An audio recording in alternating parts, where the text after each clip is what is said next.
Meeting is started at 5 o'clock. From Gary? Anybody heard from Gary? Okay, we're going to wait for Councilmember Barbadillo. Give him a couple of minutes.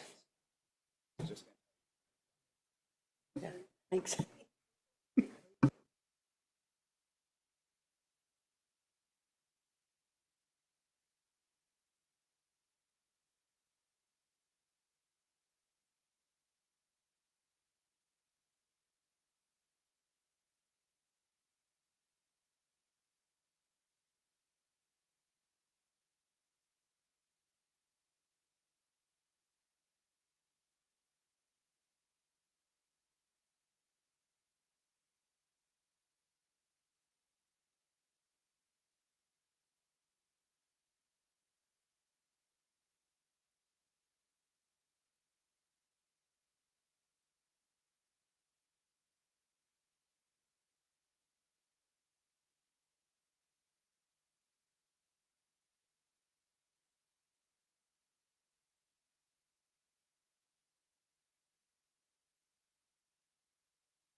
This meeting is now called to order.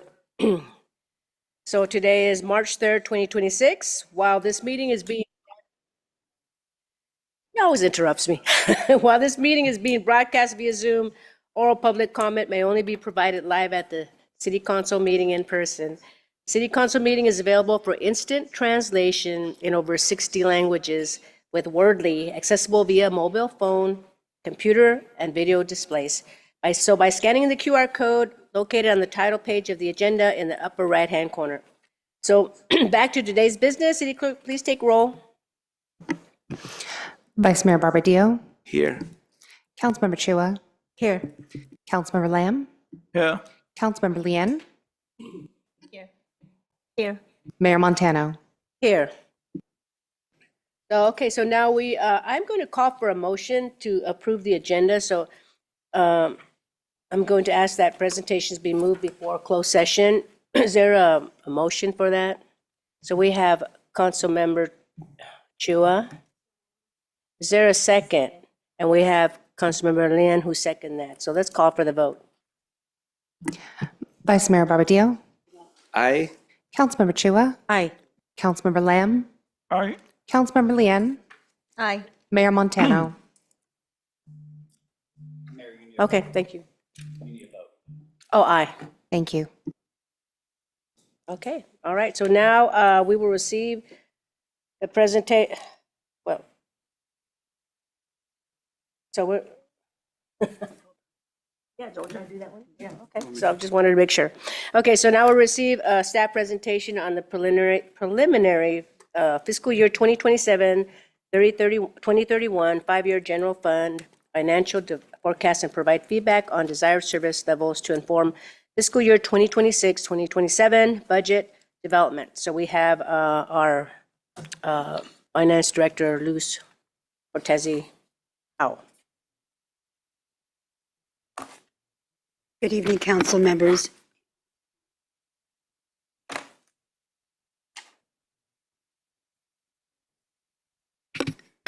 Good evening, council members. Luz Cortezi Howell, Finance Director for the City of Milpitas. Thank you for your time today. We have before you a presentation for the preliminary FY 2027-31 General Fund Financial Forecast, and we'll head into it right now.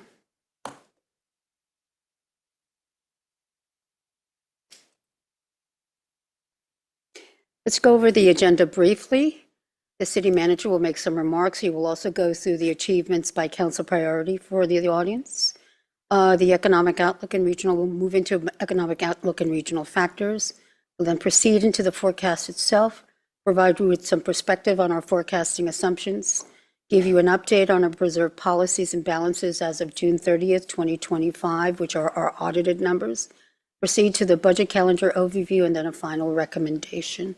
I also do want to welcome the public to this meeting. This is one of our favorite meetings in the finance team because we get to tell you what our strategic plan is, and the organization gets to tell you how our budget reflects the strategic direction that the council has given. With that, I turn it over to our city manager. Thank you. Good evening, Mayor, council members, and everybody else that's here from the public to join us today. I'm pleased that we're going to be able to share with you a budget update that reflects some positive news. What you'll see tonight is that we were able to put ourselves in a significantly stronger fiscal position today than what we anticipated we'd be in today back in February of 2025. Excuse me. And that's definitely something that we're proud of as a body coming to you today for council. That didn't happen by accident.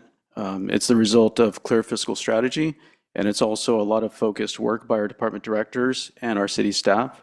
All the departments contributed and made it, thank you so much. They made thoughtful adjustments to stabilize our fiscal position and strengthen our city's finances. You're going to hear more about that strategy from our finance director here in a few minutes, but I wanted to thank council for your support and your patience as we work through this process. The fiscal turnaround, it doesn't happen overnight, and it's your confidence in the staff that allowed us to make a real difference and get the work done. We know that there's still more work ahead of us, but we're not declaring victory yet, but we are saying that we're in a much better position, and we're really happy to share that with you now. So I'll pass it to myself, right? I'm doing the achievements. Awesome. All right, I'm going to pass it to myself. So can we do the next slide, please? So the slide in front of you for our community wellness and open space, one of council priorities is to continue providing parks and amenities to all of our members in our community so that they can live happier and healthier lives. Over this current budget year, our Public Works Department, Planning Department, Recreation and Community Services Departments, along with others, delivered key projects. These include the Innovation District Parks and Master Plan, meant to connect our parks and trails in the Innovation District area. The Main Street Sense of Place Plan, meant to revitalize community gathering spaces and the pedestrian experience along Main Street. The Public Arts Master Plan, that's meant to highlight the local talent while creating centerpieces for our local values and community identity. And of course, the pickleball courts and programs, which we heard a lot about over the last year, and we've made improvements at both Hall and Gill Park. Next slide. Another of council's priorities is to continue strengthening our economic foundation so that our programs and services are sustainable. A couple highlights and milestones delivered through our Economic Development Department, Planning Department, Finance Department, as well as our City Attorney's Office include the Rivian Last Mile Hub, which held its grand opening on February 27th. I know all of our council members were there. That was a pretty awesome experience. And it's also anticipated to be a contributor to the future revenue generation in our city.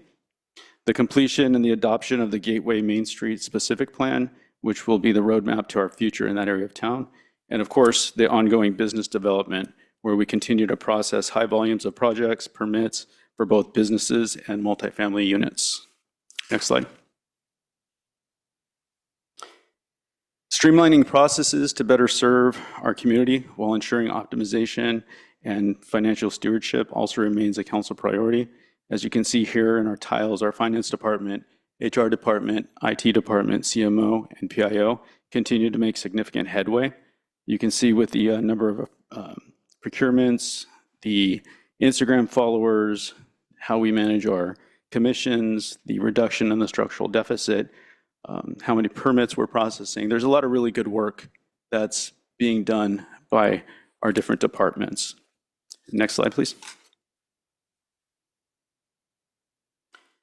Another council priority is to be innovative in how we attract affordable housing and affordable housing projects and how we work with our stakeholders, as well as supporting our neighborhoods. Programs like our ADU incentive program, our housing assistance program, and our comprehensive zoning ordinance update delivered through our building department, housing department, and code enforcement division. They also scored very big with our community, and we're very proud of each of those projects. Next slide.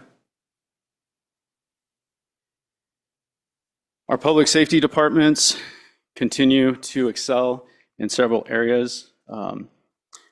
You can see on the slide in front of you there, the areas in red are milestones for our fire department, while the ones in blue are milestones for our police departments. We continue to have magnificent response times from both public safety departments. We continue to operate our emergency ambulance in our city, which is a tremendous community benefit. And our police officers are out there diligently reducing crime, reducing Part 1 crimes by 10.8% during this reporting period, as well as our dispatchers who continue to answer and blow away the state standards as they're answering 911 calls in our city. They've also delivered several different types of programs, from teen academies to utilizing grant funding effectively, and then also new programs that were launched with some community safety programs teaching women and seniors how to better defend themselves in crisis situations. Next slide, please.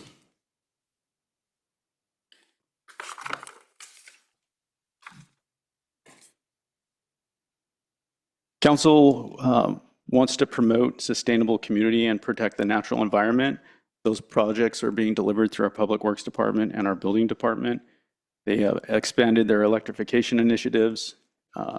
They launched the Go Electric Milpitas program, brought in significant grant dollars to help improve city facilities and other areas in town. And then, of course, the neighborhood outreach that they were doing through their rebate programs and other offerings. Next slide, please. And the final one is council wanting to develop collaborative solutions to meet transportation needs facing our community and our region.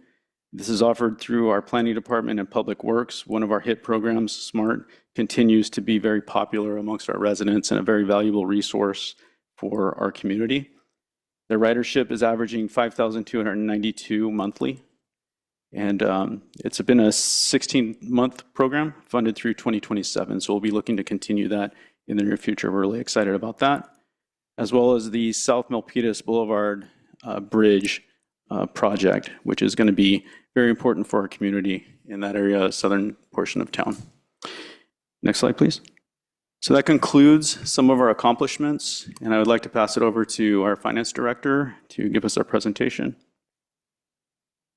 Thank you very much, City Manager. And Luz? Thank you. We'll start with a brief discussion on our general economic outlook and regional factors. Starting with the economic outlook for Silicon Valley, these are key regional and local indicators that would inform the city's revenue assumptions and how we do planning, all of our fiscal planning. So the Silicon Valley remains healthy to some extent. Their venture capital investments in 2025 are around $69 billion. Total employment, even though we're reading some interesting things in the paper, still as of December 2025, slightly down, so a slight decline. Per capita income is very high across the country. I don't think that we've beaten Loudoun County, but we're kind of close. Statewide sales tax outlook from our our advisor, sales tax advisor, we're looking at 2025-26. Overall, this is for the state, not specific to Milpitas, is going up 1.7%. For 26-27, they're looking at 2.6%, and those percentage of growth from today. This is generally led by e-commerce and business industry sectors, is where we're going to expect to see that growth for statewide sales tax. On the local employment and inflation side, our local employment numbers are of December of 2025. Santa Clara overall is 4.0. California is 5.5. The US is 4.4, and Milpitas comes in, unfortunately, that number is as of September 2025. It is the latest number that we have, and that is 4.8. So we continue to track to do okay. Continuing to do okay. Bay Area CPI is 3% year over year. That is above where we are above the national average is with food. We're higher than the national average of CPI for food at 4.3%, and transportation costs are 4.5%.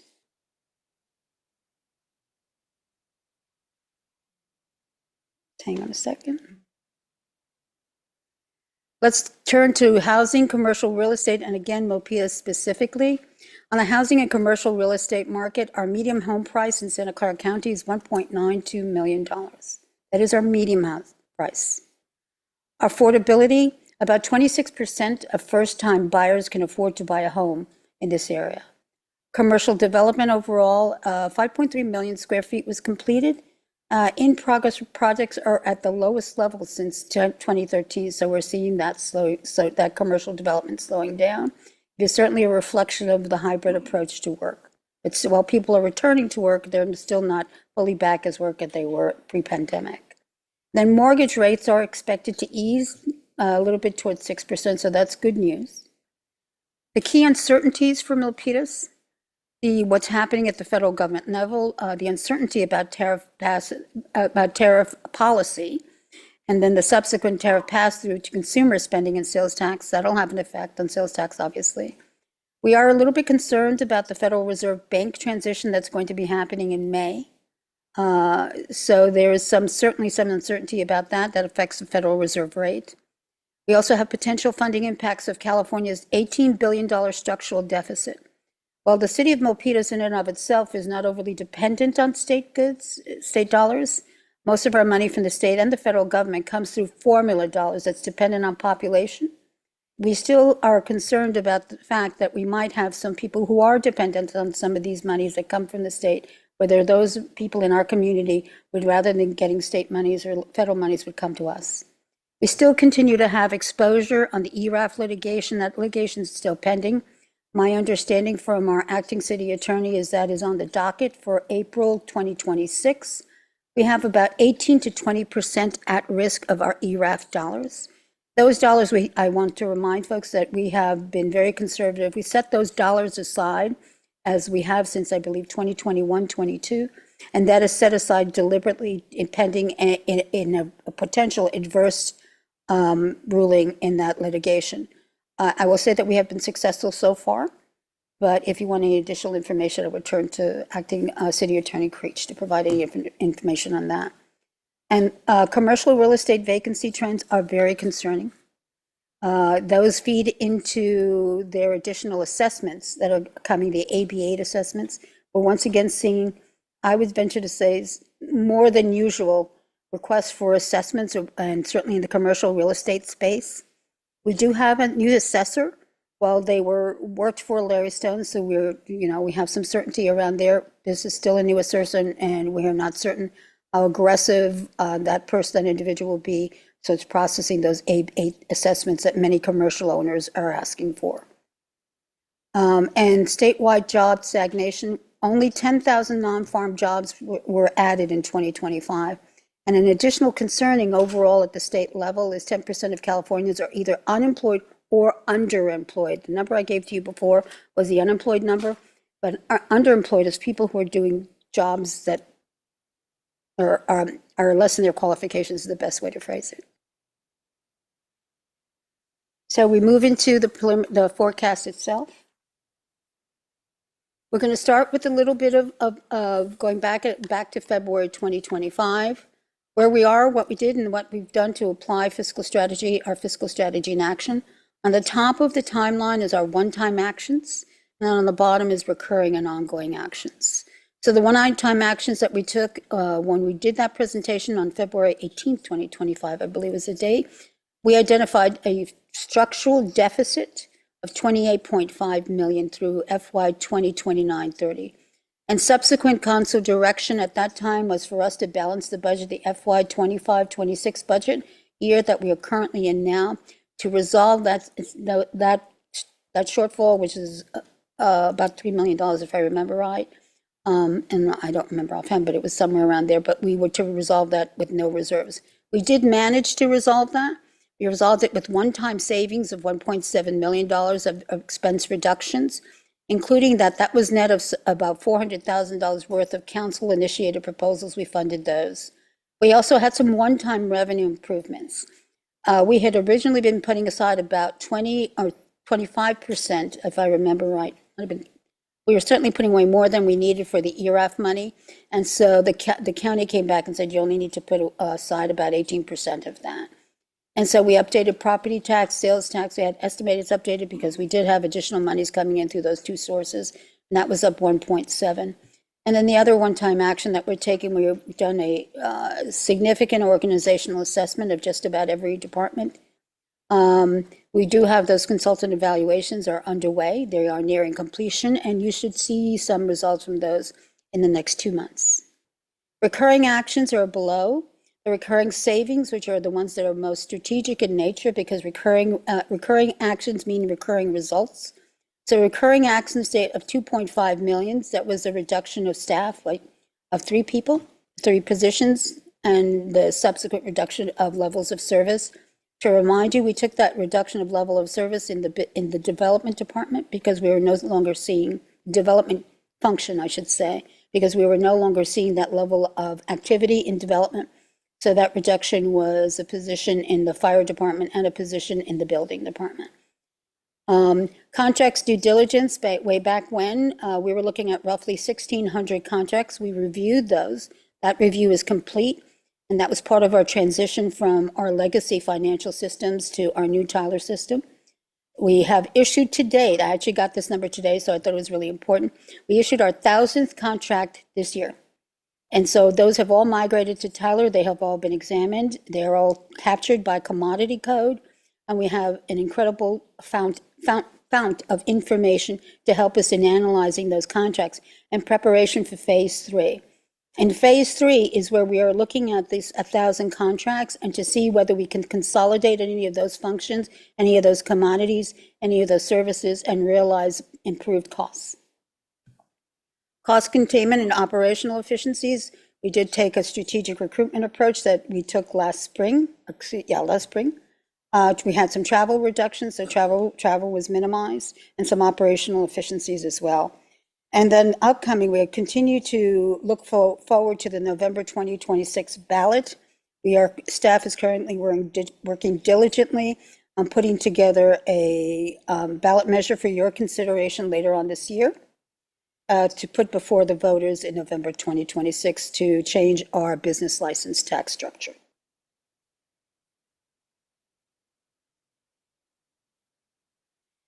Where are we now? This is our fiscal progress scoreboard. This is a very high-level look at what we've done and what we have achieved under your guidance.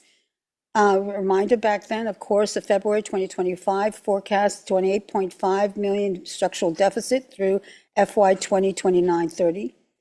Through the actions that I just described on the previous slide, we reached a 43% structural deficit reduction as of June 3rd at our June 2025 forecast. So we took that number of 28.5 million down to 16.3 million, once again through FY 29-30. Okay. Further, and what you will see today in the next couple of slides is what further actions we have taken to get us down to a 59% reduction. That's a structural deficit reduction since February 2025. And we are comparing the same year to the same year. So the same fiscal year we compared in FY 2029-30, we are comparing our results here. We went from 28.5 million down to 11.8 million as a structural deficit in the out years of FY 29-30.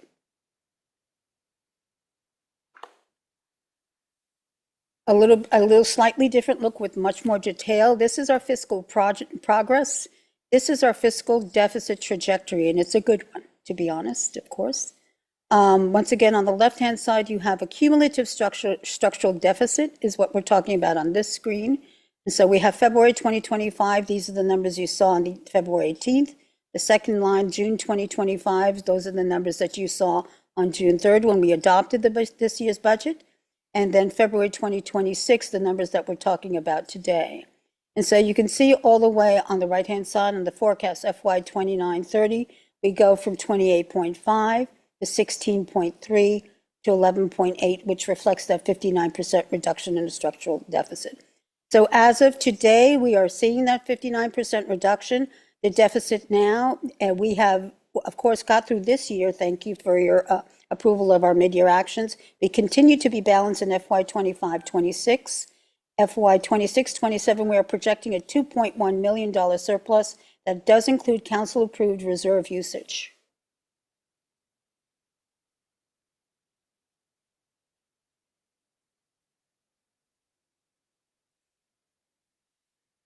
All right, and here we are at our financial forecast. So revenues, use of reserves, expenditures, surplus deficit, and the structural deficit. Historically, we had not presented use of reserves separately. It is important to consider those separately, as reserves are one-time money. And so we just want to really call that out. I'm going to remind everyone that we were balanced at FY 25-26 as of June 3rd. We were forecasting a balanced budget. We took our mid-year adjustments to council, and council approved those adjustments last month. And that was also balanced. We increased it from 144 million to 150.9 million. We continue to be balanced, and we did take some actions, absorbing some costs in that time, about over $700,000, but we continue to be balanced. And now at the base, we are at $146.4 million worth of revenues, with a council-approved $2.7 million use of reserves. This was approved back in November 19th of 2024. This was a council approved use of those reserves, and this was to support the IAFF contract at that time. Further on, we go into a nominal, and I'm going to be focusing on individual surplus deficits from balanced 2.1, we go into the red, and 2729, and so on. Our structural deficit, however, remains effectively, really doesn't start for all intents and purposes, because that $1 million structural deficit in FY 27-28 is nominal in reality. We can make that money up very quickly, and we intend to do so. So we are looking at a structural deficit to some extent starting at 28-29. The big thing, of course, here, going back to FY 26-27, we're focused on the 2.1. We did have the reserve usage, and so that enabled us to flip that. But we also had used some interest income. Historically, we'd been underestimating our interest income from our cash deposits. Our cash deposits are not idle cash. These cash deposits continue to earn interest rates at what's called LAIF, LAIF, and LAIF is Local Government Investment Fund. It is managed by the state of California with a huge portfolio, billions of dollars, so they move the market when they invest, so they get excellent returns. They are a conservative portfolio. They do generally follow U.S. Treasury rates, and the calculation that we came up with from the 1.1 that we have been looking at came to 3.8. And the reason we've gotten 3.8 is what we used. We looked at our balances in general overall, and we looked at the yield projections aligned to the Federal Reserve rate outlook. The LAIF portfolio overall trails the Federal Reserve rate about 2 quarters. So that's 180 days. So if I'm looking at a rate for 2 months, the rate that is for the Federal Reserve 2 months from now is generally what we'll be returning will be the yield on our portfolio. So this is why we're able to calculate that. The Feds project this out to the Federal Open Committee, projects this out for 10 years. This is roughly about 3.25 to 350. I actually also, to be conservative, we also took a 25% haircut. So that 3.8 million is on the low side, and that's deliberate. We budget towards on revenues towards the bottom, not the top. Our average interest over the last 3 fiscal years was roughly $4 million. So this 3.8 is comfortably within those numbers. These are just a picture of where our sources of revenue are. Once again, they are always going to be property taxes, sales and use taxes. That 25.5% does include Measure F/J, and then, of course, transient occupancy tax.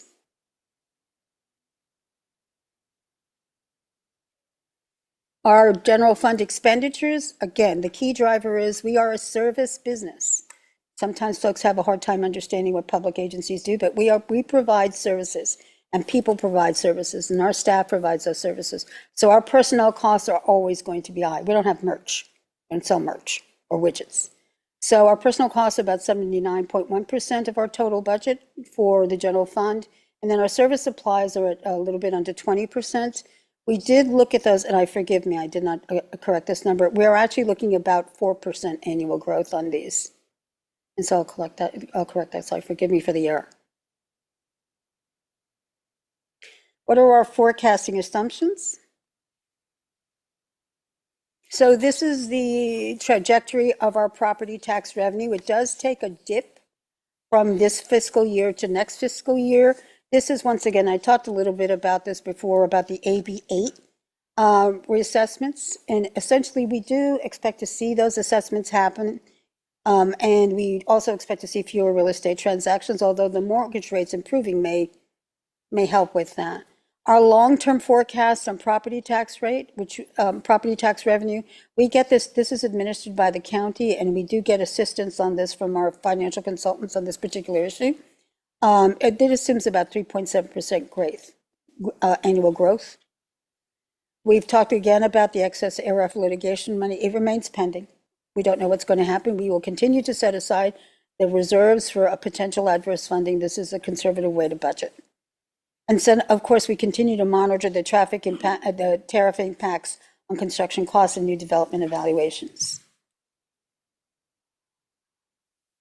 Sales and use tax revenue, this is administered by the state of California.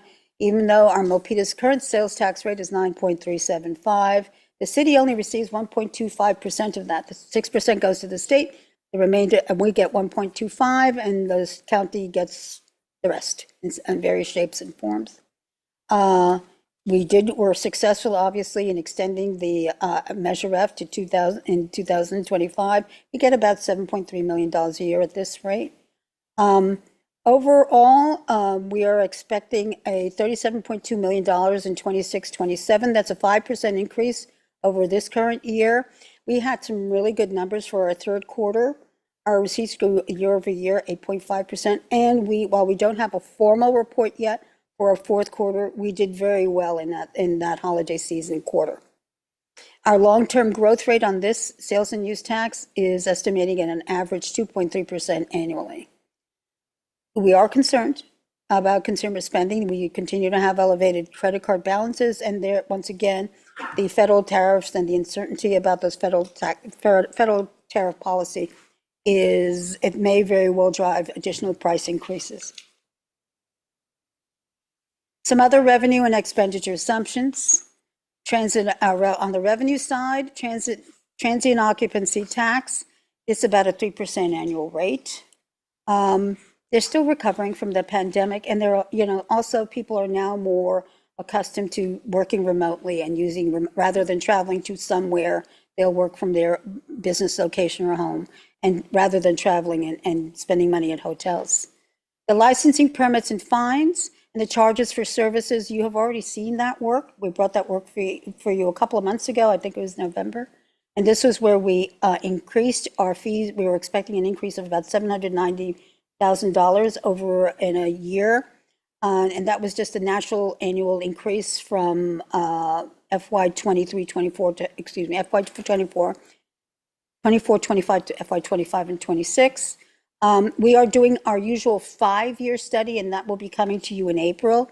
We don't think that we're going to have very many increases then, because that work that we just did in November, we don't expect to see much of an increase. We do expect to see a couple of extra fees, mostly attributable to our zoning ordinance deployment, but that's the only place we expect to see that.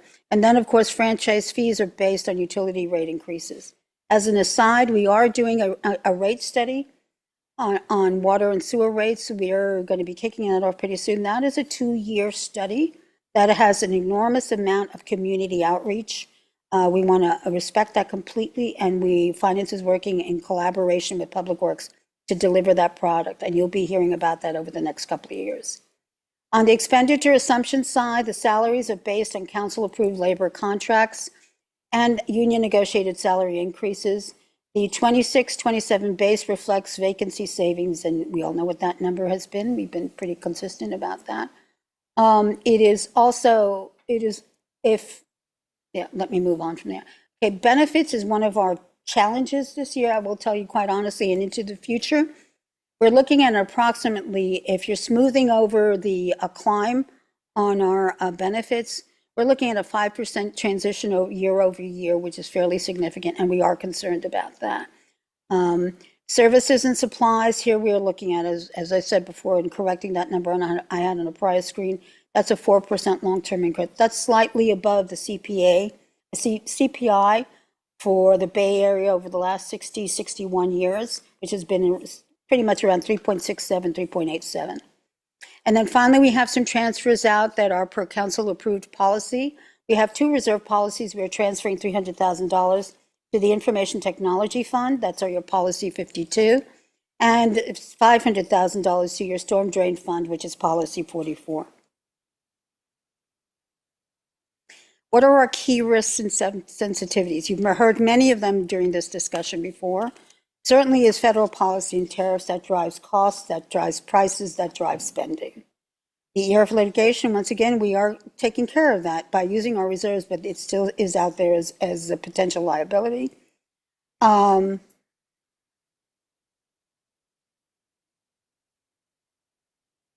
move to CalPERS investment returns. We're also concerned about CalPERS investment returns. I think they're at 6.8 recently. They still need to make those numbers. The Dow dropped 1,000 points today, I think, or something like that. I was scared. I don't know about anybody else. Economic slowdown as well was very, very challenging.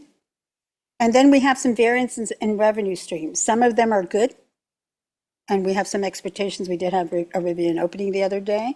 And some of them are, we do have to say that a 1% shift in either our property or sales tax, if they're both combined, that would be about a little bit under $1 million in our revenue. But we do continue to monitor these key risks and sensitivities that are affecting the city. We continue to monitor them continuously. Let's move into reserve policies and balances. I just want to say, this is my waterfall. I worked very hard on this. There's been a lot of laughter and snickering in the office about this, but I worked very hard on this. I just want you all to know. Well, I think would you rather? It's up to you. Okay. This is a conversation. Okay, always. yeah, let's ask, before you forget, why don't you just mark it down on your paperwork, so that way you won't forget, and we'll continue. I only have a I mean, couple more slides. is it a pressing question that you want to ask? Or can you wait? I only have a couple more slides. Yeah, let's just brief. finish Is that okay? Thank you. Thank you, Councilmember. Okay, thank you. Thank you, Mayor. So this is the waterfall. This is a picture of the policies that you adopt as a council every year as part of the budget process. I'll leave you to admire it later at your pleasure.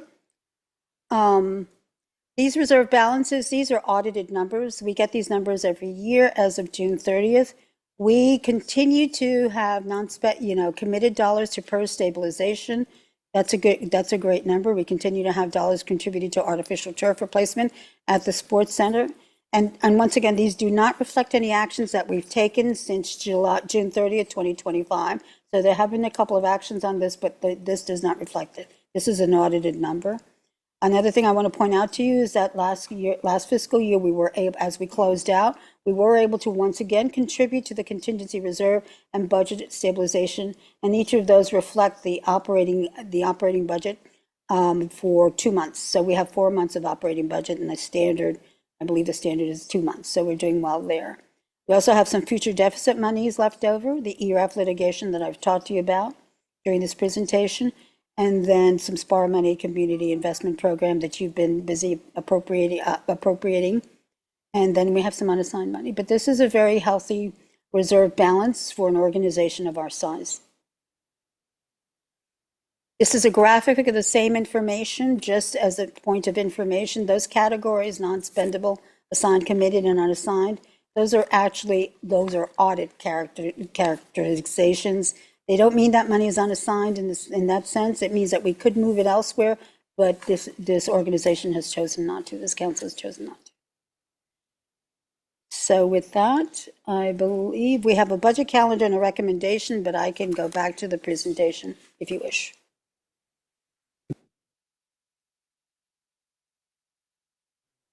I'll go through quickly. We'll have meetings. Today's March 3rd. We've already had the statistically valid community survey. We've already had the CIP presentation. Today is today, March 3rd, 2026. We're having this. And then we expect to have open halls, employee town halls, additional council operating budget study sessions. We will be back to you, as I said before, in April 2026 to look at that 5-year update. On May 5th, we are planning to bring the CIP for you for budget adoption, and subsequently on June 2nd to bring the 26-27 operating budget adoption for a public hearing and for adoption at the council's pleasure. Following is the recommendation, and then that is it for my presentation. So we remain open. I want to welcome all the departments here. I do want to acknowledge in particular, all the departments directors are here and ready to serve and answer any questions. I want to acknowledge the extraordinary effort that they did. We started doing a hybrid zero-based budget this year, which is why we're able to achieve so much. Their intent and intention during the sessions that Alice Furick, who's the budget manager, went through with her and her team, and their deliberation and their thoughtful consideration and the proffering of things that they could give up in order to meet the strategic goals that this council and direction that this council has given was extraordinary. And I don't usually use the word extraordinary. I'm a pretty conservative person, but they were absolutely extraordinary this year. So many, many kudos to the departments and the department directors. And with that, I turn to Mayor. I return it to you for direction and questions.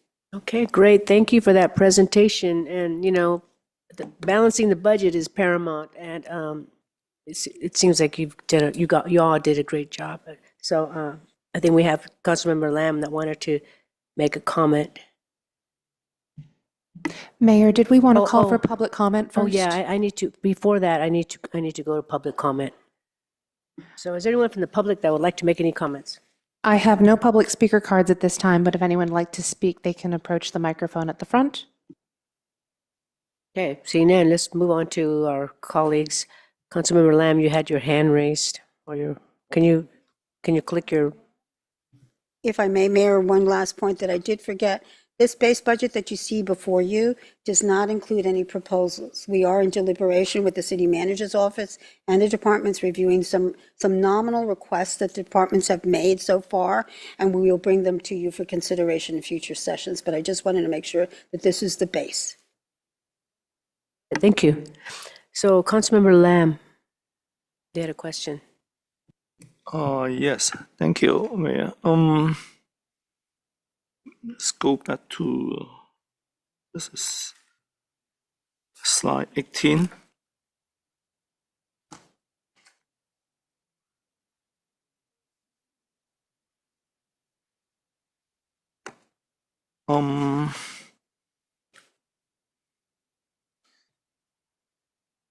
Can you explain adopted 2025-26 and amended 25-26? That's on revenues. It's approximately $7 million increase, but $6 million plus, and then expenditure is about $4-5 million. Can you explain those two items? Thank you for the question. Those are actions that the council that we have brought to the council since July 1st, 2025 up to today. We are preparing an information memorandum specifying those actions, but those include things like you took an action to accept a grant, the mid-year actions that you took. So you took an action to accept a grant. If you accept a grant, you also have to accept the fact that we're going to spend on the grant, which is why it remains balanced. And so we took some additional, when we also took on, after June 30th last year, we also had union contracts that came into play. And those also came to the council, but we do have a breakdown. We've already got a draft of a memorandum that explicitly states each of the actions that were taken by council. So the increase from the 144.0 to the 150.9 are all action council driven. You mentioned that's a breakdown, so we're going to see a breakdown on those numbers in the near future? There were about 6 different actions that were taken on because on any given day, the council can take an action appropriating monies for the budget. And the council during that time, I believe, took 6 different actions, and we have them explicitly in a table format, so they're easy to follow. and we'll then give that to you. But these are, none of these, all of these are approved actions. So the difference between the 144 and the 150.9 is council approved. Okay.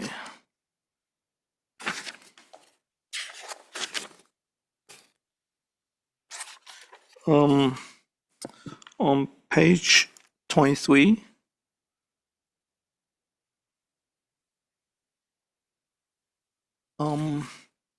second bullet point, current sales tax 9.375. That's not including the circular increase by 6.25. Right? Recently, I mean, last year they passed a measure for from Senator County to increase the sales tax of 0.625. This is the current sales tax. Okay. Sorry, this is the current sales tax. Yeah, that was Measure A. Correct, it does not include that. Okay. And then I assume that entire 0.625 goes to Senator County, right? Not any of those to us. All we get is 1.25%. Our 1% through the base that's allocated to us, and then the 0.25% that's Measure F. We don't get any of the county money. So we don't get any of the Measure A. We do not. Okay. But I will add that now we're paying 10%. Yes. Thank you. Yes. Correct. That's a mix. That's a miss. Sorry. Yeah, that's why Two I misses. asked. Thank you. Yeah. Have it.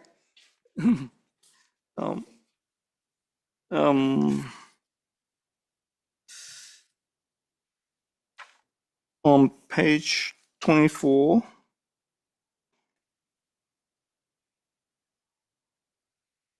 can you explain a little bit more detail on the benefits? I'm concerned about the benefits too. The city has a wide variety of benefits. It actually is benefit healthy. We have CalPERS rates that in some cases go up to 64 cents on the dollar. So if one salary dollar gets a 64-cent contribution to the respective retirement plan. So our retirement rates, so if I earn $1 salary, 36 cents up to from 36 cents, 36 and a half cents to 64.4 cents is a contribution towards retirement. Oh. Then we also have health, dental, vision, workers' compensation. I could continue. Retiree, I can give you the whole listing. It's fairly complex. We have roughly individual functional increases as far as benefits are concerned. So, but Medicare, we pay Medicare, we don't pay Social Security. So we have a very healthy benefit package in the city of Milpitas. And you mentioned 5% annually It's on increase. average. Oh, yeah. We're going to be digging into that with the HR is very closely looking at that. We'll be having lots of talks with our providers. Okay. And transferring out, can you explain why we need to transferring out 300,000 from IT funds and 500,000 to storm drain fund? That was a decision by a prior city council, and that decision was made at some point. There was some action taken. These are fiscal policies that are in the budget book and that is adopted every year on an annual basis as part of the budget process. And policy 52, it says that we will endeavor to transfer $300,000 to the Information Technology Fund and $500,000 to the Storm Drain Fund. These are in the language in both of those policies is endeavor to transfer. And we found that we were able to do that even with given the surplus that we had. And so we continue to contribute to the Information Technology Fund because that's important to keep our systems up to date. And then the Storm Drain Fund, and that's allowing for future capital projects. Oh, when you say transfer out, it's transfer to that department. Transfer to the fund. And that fund can be used by that department. It can be used for the eligible purposes for that fund. So when we transfer monies into a fund, it has a purpose. And so it's for the Information Technology funds. We use monies from that to support any information technology funds that we need that are once again eligible under the criteria of the fund. Okay. Thank you. Thanks. Can I piggyback on that? Can I ask, do we get interest on, do we earn interest on this money? We don't have lazy money, ma'am. No, we don't? Our money works all the time. Okay, thanks. We're either gaining interest on it no matter what.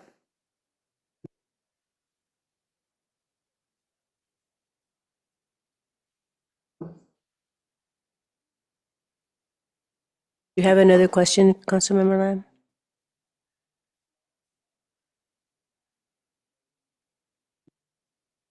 Is that it? Okay. All right. Any other council members that would like to make any comments? Okay, we have Councilmember Chua. I wasn't clear, Mayor. Thank you, Mayor. I wasn't clear, what was the question on the interest? Which one? You can explain. Because I have the same, Can you elaborate on what Yeah. what I my question? Our money is either, we have very little money in, I think we probably might have some nominal petty cash money. If it's under $2,000, I think it's a lot, maybe, certainly under five. But most of our other money is invested in vehicles. It's either LAIF or a cash vehicle. Very little money sits around and does nothing. Or it's in our major Director overall. Lewis, can you Oh, speak I'm so closer? sorry, forgive me. Let me move this aside.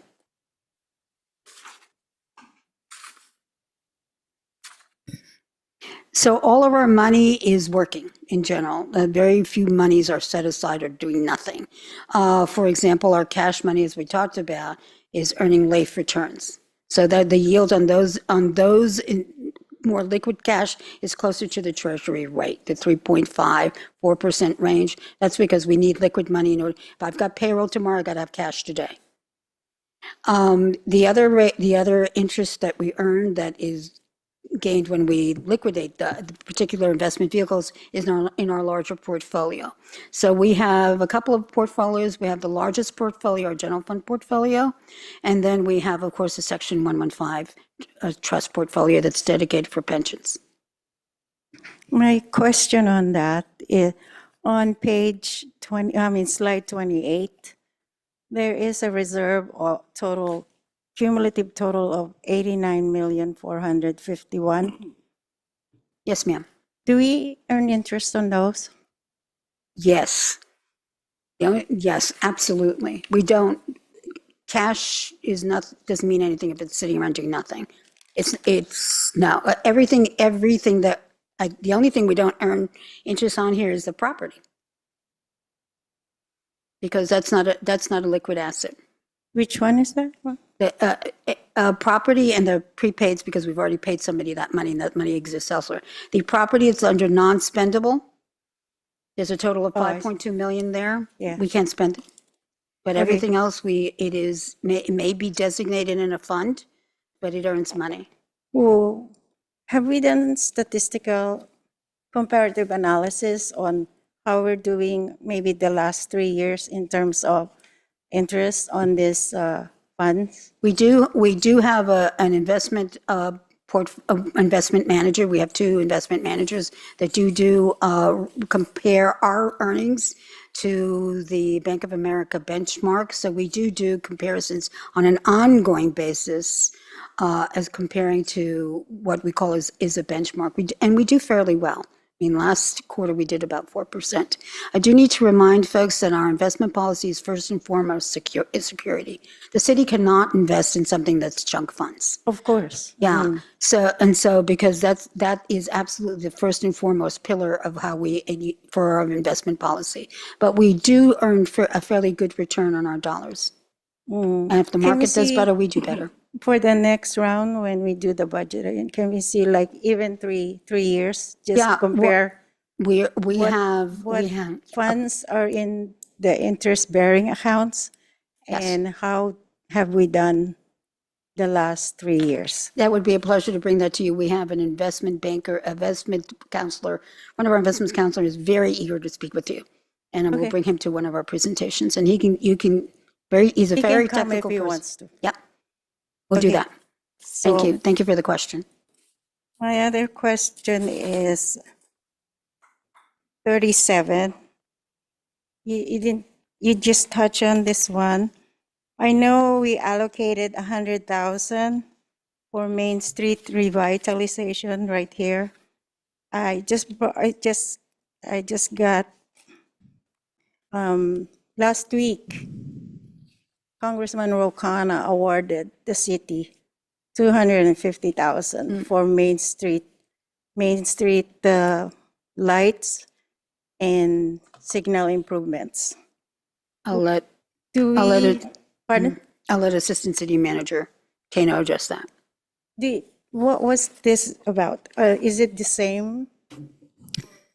Just refresh us, please. Sure. Thank you, Councilmember Drew, for the question. And I'm glad you referenced this slide. And so this slide is in the deck because we thought we might get some questions on the funding that you allocated in December. And so as part of our last prioritization effort, we had the one-time funding that was available. And in the first meeting in December, the mayor and city council allocated the one-time funding to these city council priorities. As noted on the asterisk in the bottom, some of that 900,000 one-time funding still does remain, mostly from the VTA reimbursement for BARD and a portion from Stratford. We'll be in front of you again the first council meeting in April to talk about the priorities again and all the items that you've raised since the last prioritization session. We'll have a chance to discuss and prioritize. So to answer your question, Councilmember Chua, the Main Street revitalization, the 100,000 that was added by the mayor and city council in one-time funds in December is different from the 250,000 that Ro Khanna's office just got us. In total, we have 750,000 from Ro Khanna's office. We received 500,000 a few years back and just got 250,000. The Public Works team is working on pedestrian safety signal type improvements on Main Street with that 750,000 from Ro Khanna's office. This 100,000 here, Cal Zubair from our economic development team has been talking to a lot of departments to get ideas on what this could be spent on. We're still going through those internal conversations. Then we'll bring those ideas to the mayor and city council for approval prior to, and feedback prior to spending any of that money. And we'll likely reach out to each of you individually to get any feedback that you may have before we spend any of this $100,000. I think the 250 from Congressman Rokana is specific from Main Street. Correct. Main Street, street improvements and signal, lightings and signal improvement. So I don't think we can mix it up with the other 500,000 because this is specific for the Main Street. Correct. So there's three allocations, one of 500,000 from Ro Khanna's office from a few years ago, a new one of 250,000 from Ro Khanna's office that we just got approval for, and then this 100,000. So for the Ro Khanna money, the 500 and the 250, since that's federal money, we need to use for capital type improvements and go through Caltrans to access that money. We are again focused on capital or pedestrian safety type improvements. This 100,000, it's general fund money, so it's very flexible on its uses. It could be used for construction, it could be used for grants to businesses, it could be used for all host of different type of things. And so we are still going through those discussions and I'll come back to you soon. Sorry, I'm not sure if I answered your I think question. you Okay. did. I just want to make clear that that is there. When you do your presentation, that this 250 is, the way I understand it, is earmarked for Main Street. Correct. Okay? Can Sounds good. Can I piggyback on that? Yes. Thanks. Yeah, That's your favorite. so I just want to, I'd like a list of what you're spending this money that Ro Khanna gave us specifically, because we need to know what exactly, because that money is targeted for Main Street, so I'd like to see what exactly you're spending it on, or we are projected spending, what is it you're going to be projecting to spend it on? And the other question that I had was, so the 100,000, that could be spent for grants and And where did that money come from? So this was allocated through one-time funding by the mayor and city council this past December. That's that It's one. general Special. fund source money. It can be used for anything appropriate for the use of public funds. And so we're brainstorming some ideas, and we'll be back to you in the near future with some ideas and proposals. And we had requested a, what is it called? Entertainment zone. So how is that, is any of this money going to be used for that? Correct. We defined the entertainment zone in the Main Street Gateway specific plan, and so we'll forward that information to the mayor and city council. This money can definitely be used in that area for specific purposes. So we'll consider that comment as we're brainstorming some ideas on the use of funds, and if there's anything entertainment zone specific, we'll bring those ideas forward. Yeah, there's a lot of businesses there that would love to have an outside patio, but, you know, it's not an entertainment zone, so just would like for you guys to consider that. So we can revitalize, because the whole point is to revitalize the area, to bring folks into the area, spend their money, bring in sales tax. It's a win-win for the city and for that business district there. Okay, thanks. Thank you, Evelyn. I'm not done. The next slide is,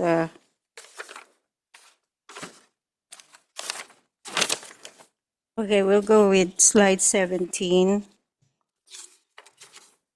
Oh, let's go to 24, please, first.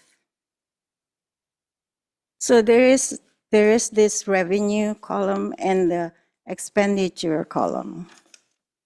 And just a snapshot, the first time I look at it, and I see like forecast is 3% on the revenue side. But if I look at the expenditure side, I can see what comes out is the 5%. Just by looking at this, I'm already concerned. So now we can go to page 14, is that what I said, or 17? Here is page 18. So this is the general fund financial forecast for 5 years. A snapshot again, if you look at this, the goal is to look at the deficit. It should be going down. But I looked, and if you look at 27, 28, there's a deficit of 1 million. And then 28, 29, 5.6. And then 29, 30 is 11.8. And then 30, 31 is 19.2. It should be the other way around. It should be decreasing. That's my comment. May I respond? Sure. Yeah. Sorry. Back to the original page that you talked about where the revenues were roughly around 3%. That 5% was specifically for benefits, and that's an increase. The other areas of expenditures are increasing at different rates.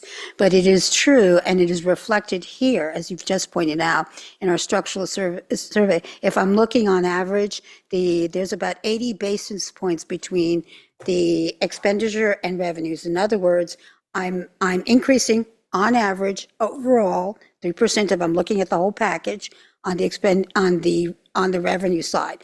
On the expenditure side, I'm increasing overall in general about 3.8%.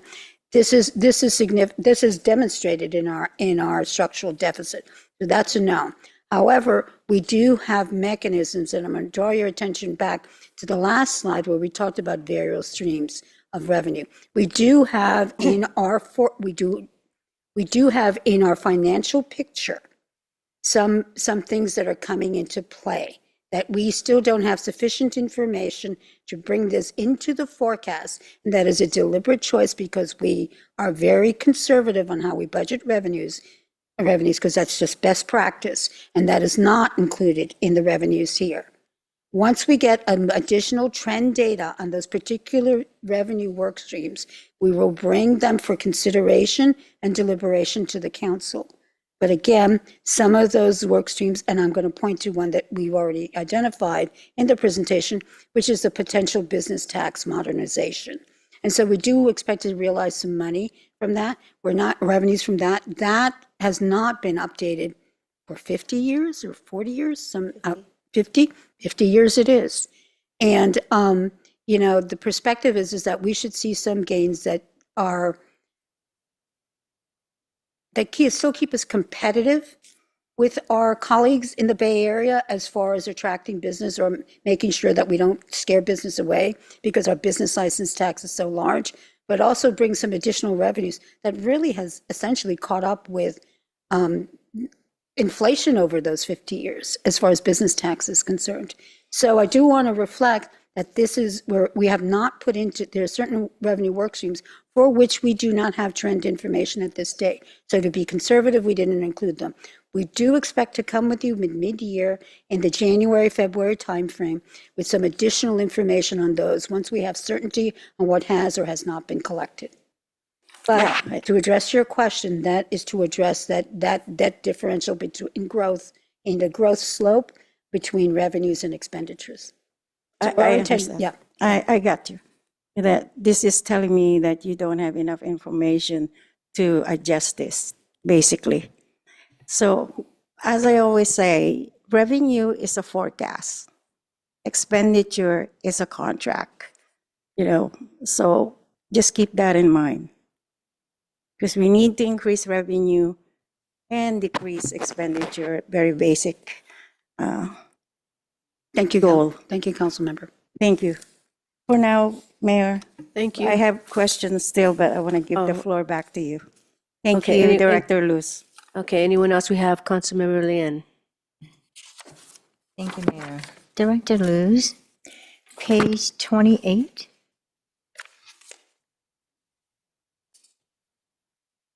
Oops.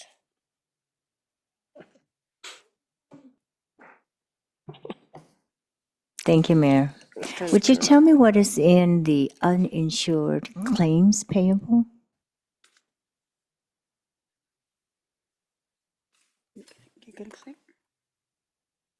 I'll give that to Alice Burke, who is our budget manager, to explain. Thank you. Good evening, council member and mayor. Thank you for the question. So the uninsured claims payable is our workers' comp reserve. So if we have workers' comp claims and things, that's where we have our monies.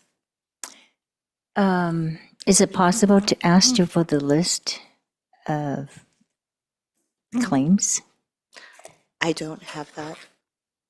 I'm going to defer to our Director of Human Resources. I want to be careful what I say about workers' compensation and what information we can and cannot share.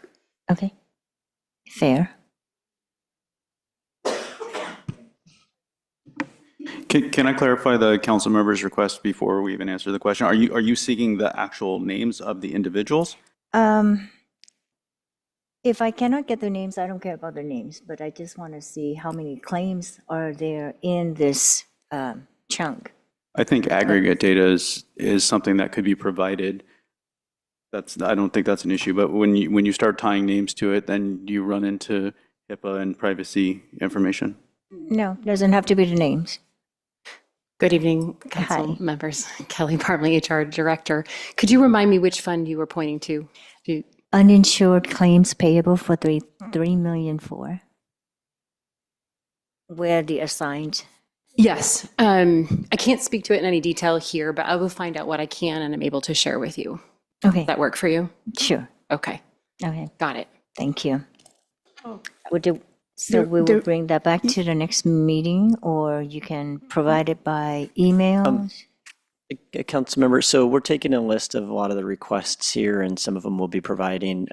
I don't know how quickly we'll be able to provide it, but we're not going to wait for the next meeting. If there's data here that we can quickly compile and provide to council, that'd be we'll do great. it in like a memo format to you as soon as we can get it together. Okay, thank you. Boy, that easy. Awesome.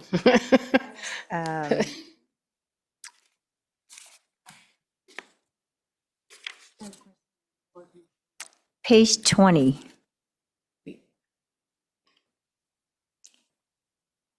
She wants you there. So you, Awesome. Oh, okay. I guess you can go back. When she wants you later, she'll call you back up. Okay. You want me to sit here? Yes. Okay. Okay, so I'm looking at this key expenditure drivers. If I add the two together, 79.1 and 19.9, that's 99. Would you share with me what is the other missing 1% is to? Thank you for the question. It is debt service, which we pay on our lease revenue bonds. And then the operating transfers out that we spoke of, the 300,000 and the 500,000. And then we actually have a reduction. That reduction of CMO and unanticipated expenditure, that's actually a negative on the expenditure side. We're taking money from that pot of money that is also to support the IAF contract. And that was also council directed on November 19, 2024. So that's the balance. Okay, thank you.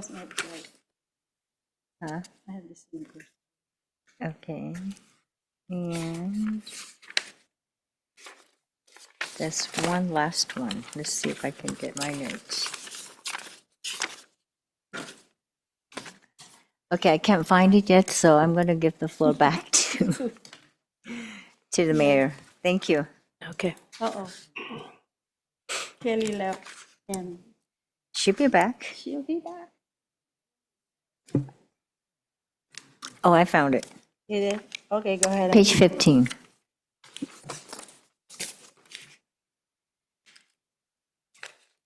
Can you share with me or explain a little more with the cost containment and the operational efficiencies? So we, the cost containment and operational efficiencies, the significant number of that is the effort that we have in managing how we recruit folks. In other words, how we bring them into the city when we hire them. And that is done by a very structured process now. And I'm going to ask our HR director, who is probably going to key my car after this, but if she could come up and explain that process, that would be very helpful. Told you you should just stay here. Sorry, Kelly.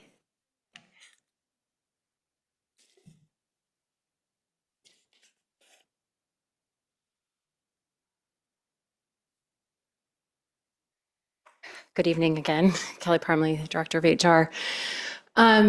So you're referring to the strategic recruitment approach? Yes. I think over a year ago, we enacted a process where we would review any vacancy that came up, whether somebody retired, somebody left, and have used an approach with the city manager's office in order to approve anything that would be hired into those vacancies. So everything was scrutinized. It's kept us on track with recruitment in many areas, but has allowed us to be very thoughtful about the positions as we evaluate them. Directors have to submit a justification. It goes through several levels of approval, and then we make a recommendation to the CMO and they approve. Is that helping at all? Slowing it down and being very thoughtful is the way I would shortcut it. Okay. So how much have we saved on that process? I personally don't have an answer to that question. I would have to turn it either over to finance, or I don't know that we've sat Matt and had a specific answer on the savings of that process. Okay. We don't So when you were explaining this page, Luz, I heard something about the building department and the fire department. Those were reductions in levels of service that we took as part of the actions on June 3rd, 2025 to balance the FY 25-26 budget. And then to get to your question regarding how much this pause has saved, the thing that I would say to you is that, and Kelly, you're going to correct me if I'm quoting numbers wrong, but we generally operate at about an 8% number as Single far as digits. vacancy is Under 10. concerned. Certainly under 10. We are now over 10. We're just over 10. We're just over 10. So that differential is effectively the savings, so a 2% savings, which on a budget of this size can be significant. We could give you a rough estimate, and we would be very glad to do that in an information memo. All right, thank you. Thank you, Kelly. Okay. Thank you, Luz. I mean, one other way I would just translate that is we might have regularly like 30 vacancies in the city and 30 to 40, and now we're like up to 50. So if you want numbers versus percentages, yeah. Okay. Thank you. That's all I have. Thank you.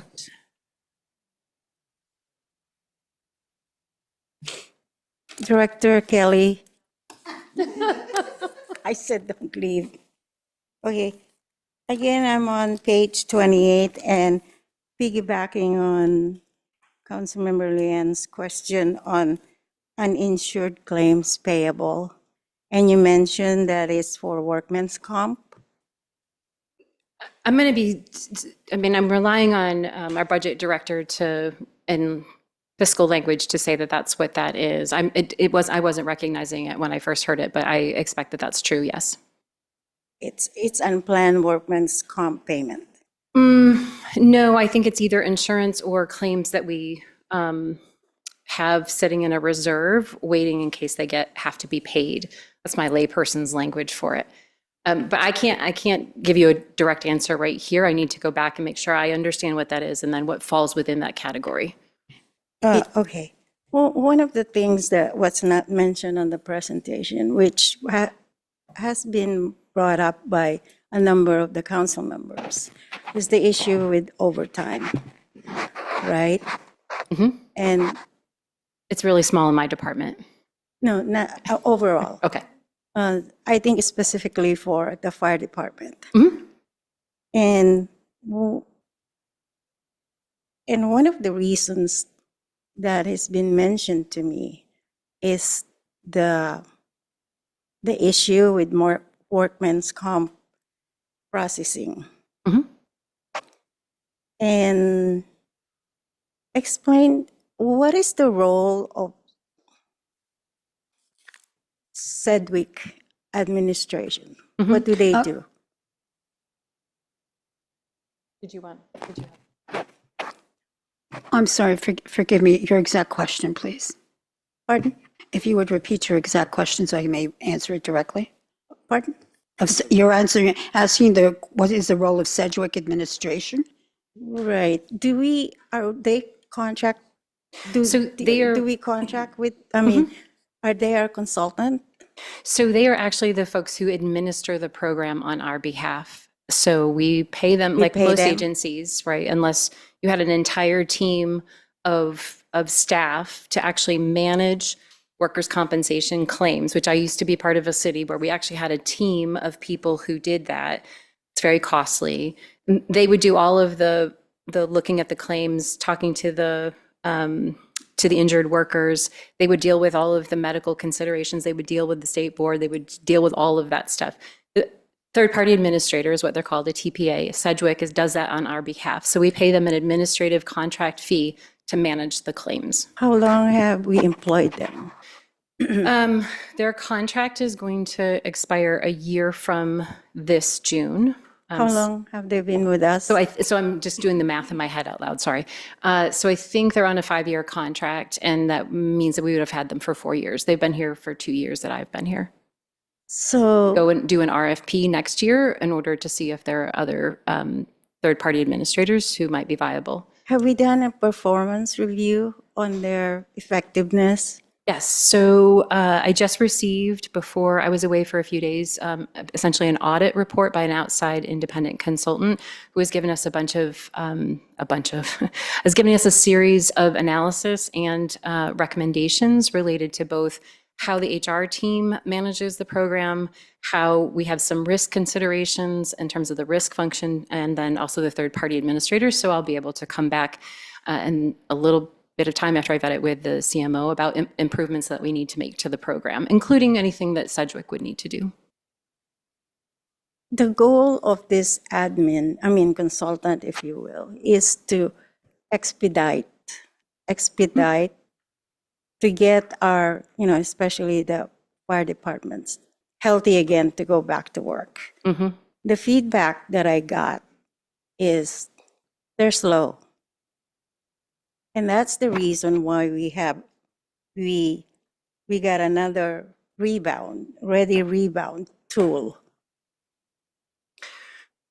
Explain a little bit what the ready rebound tool Sure. is.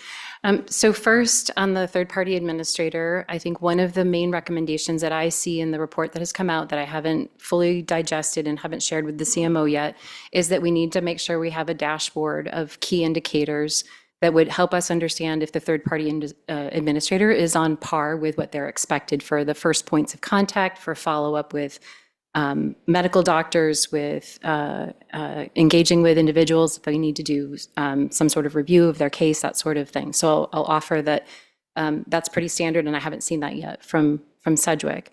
However, I just also want to remind us all that this is all positioned within a broken workers' comp system in terms of the way that it functions, and it's also positioned within a medical system where doctors don't cooperate with what they're supposed to do, in addition to making sure that we administer it the way we're supposed to.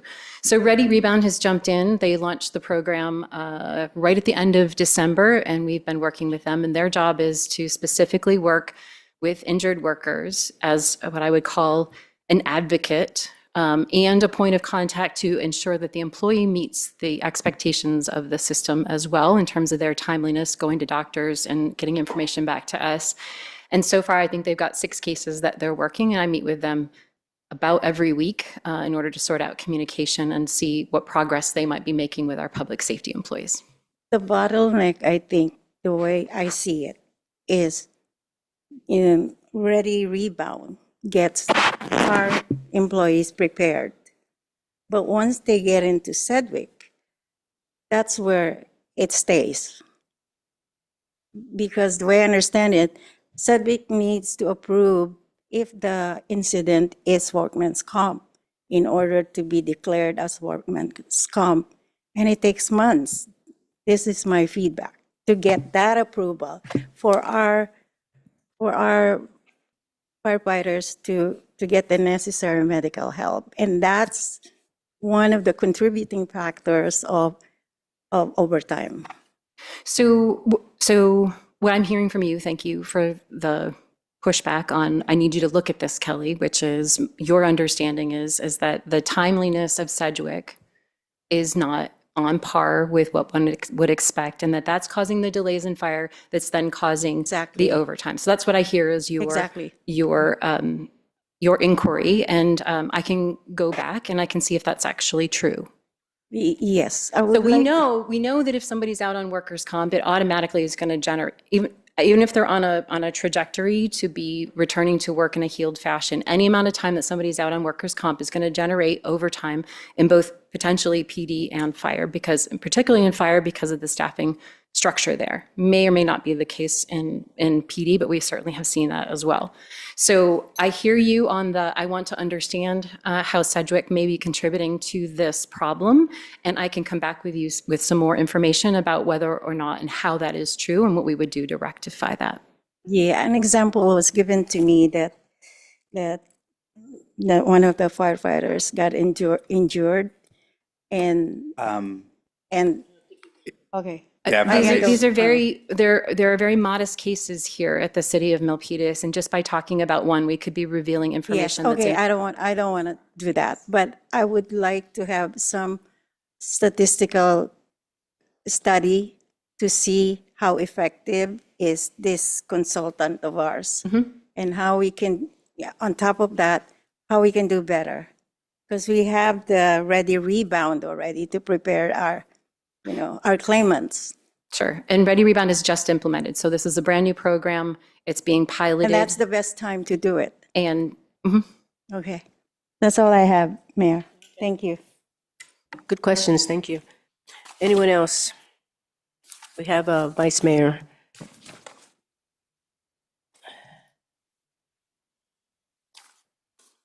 I think I'm gonna do it in 3 ways. First is comment, then suggestion, and then question. So that hopefully everyone will follow it, including me. So my comment is, we are 3 months to adopting the operating budget. We are 6 meetings away to do that in June. And a recurring observation I had is every time there is a question, I keep on hearing, and this is with, it doesn't mean anything, it's just that we don't have the information. We will come back to you about that information. The process is not done yet. We are 6 months away and 3 months, 6 meetings away and 3 months away, and we need those information to decide in June how to adopt the operating budget. So my suggestion to that is if someone could make a tab, a list, right, of each and every request for information that we have, including staff, so that we have a timeline.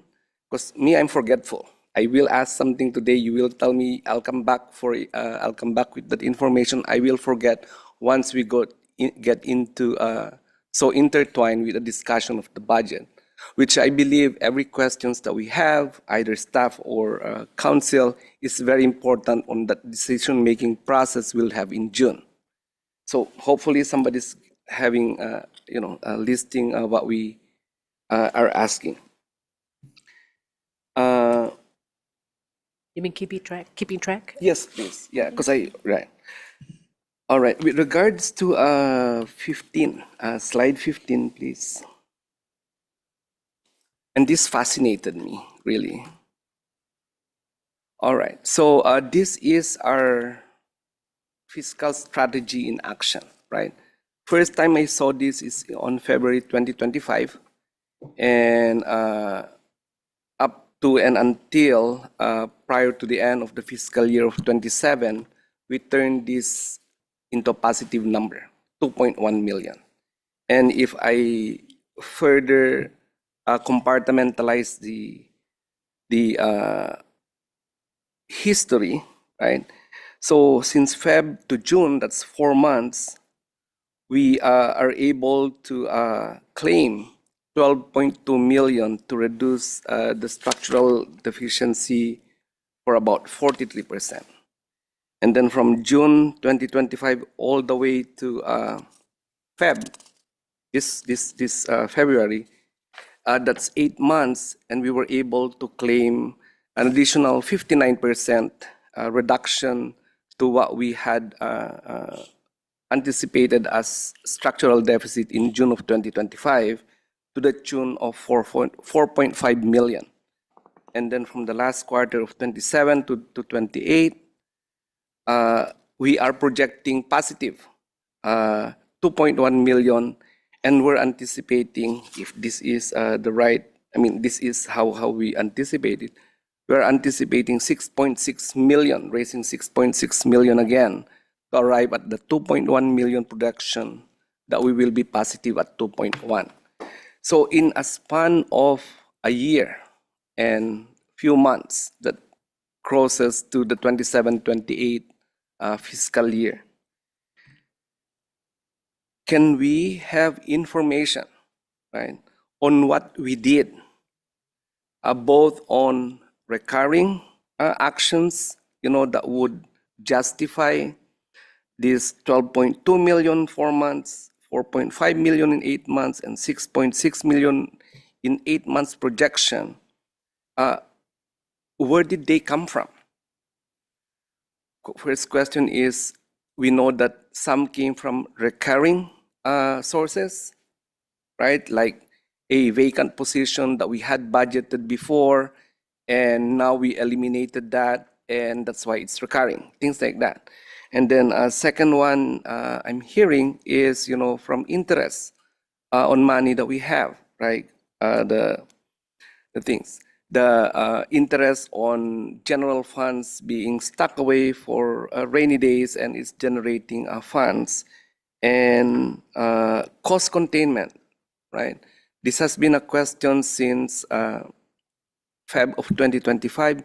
What cost containment efforts or actions we did, that equated to the 12.2, 4.5, and 6.6 million that we have projected for a year and a month, that assumably solved the 28.5 million structural deficit.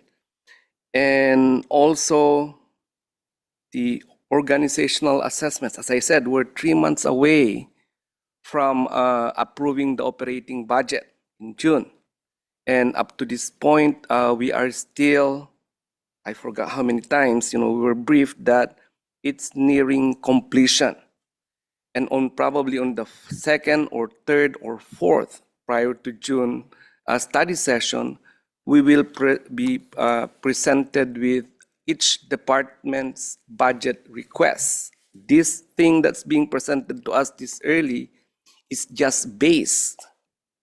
And this base early projection is what we're using, as the presentation. So if you go to slide 17, and I think this is where, as they said, the rubber hits the road, right? Our projection for 26-27, there is the 2.1 million, right? Substantiated, projected by our efforts since Feb of 2025. And as I see it, although 2930 is for purposes of just future consideration, we start to decline again. Even the last 2 years of the 5-year projection, declining, and I don't know the rate, from 1 million to 5.6, and even forecasting without considering expected revenues, as we said, right? There's going to be at 11.8, considering that business tax didn't go through, considering that what we are expecting in additional sales tax revenue doesn't go forward as expected. So that's the question. So what efforts, we're going to adopt the budget in 3 months. What efforts work aside from being presented that it had work? When we ask questions, what are the savings for this one? We don't have information. We rely on what is presented to us, right? So I believe that we can work things on this budget, if not only if you assure us through your words that we have data to back it up, but it's going to be more productive is as we speak, both council and staff, as we speak on the budget, we have a data in front of us for us to gauge and see if we're making the right decisions come June. Because 28.5 million in a year and 2 months, we have eliminated that. And I haven't still heard other than theories, right? Cost containment, recurring interest rate from IRAF or whatever fund. Those are theories that you are telling us that had eradicated or will eradicate the 28.5 million for the year and 2 months that it's been projected. So how could we be assured? How could we assure the community that what we are being represented, what the community is being represented in, solving the structural deficit is working, and that it will continue to work, and not as projected on slide 17, that after the 2.1 million positive, which, as we all know, that is council, that is from the general fund, that council initiated, right? The 2.1 million. So it's not coming from anywhere other than the general fund itself. So I think that's how I suggest that we should proceed towards the adoption of the operating budget in June. We present data, we be ready, because you're not just answering to the council, you're answering to the community. Hey, where did we get this? Somebody calls us, I cannot say, I'll come back to you when stuff comes back to me, right?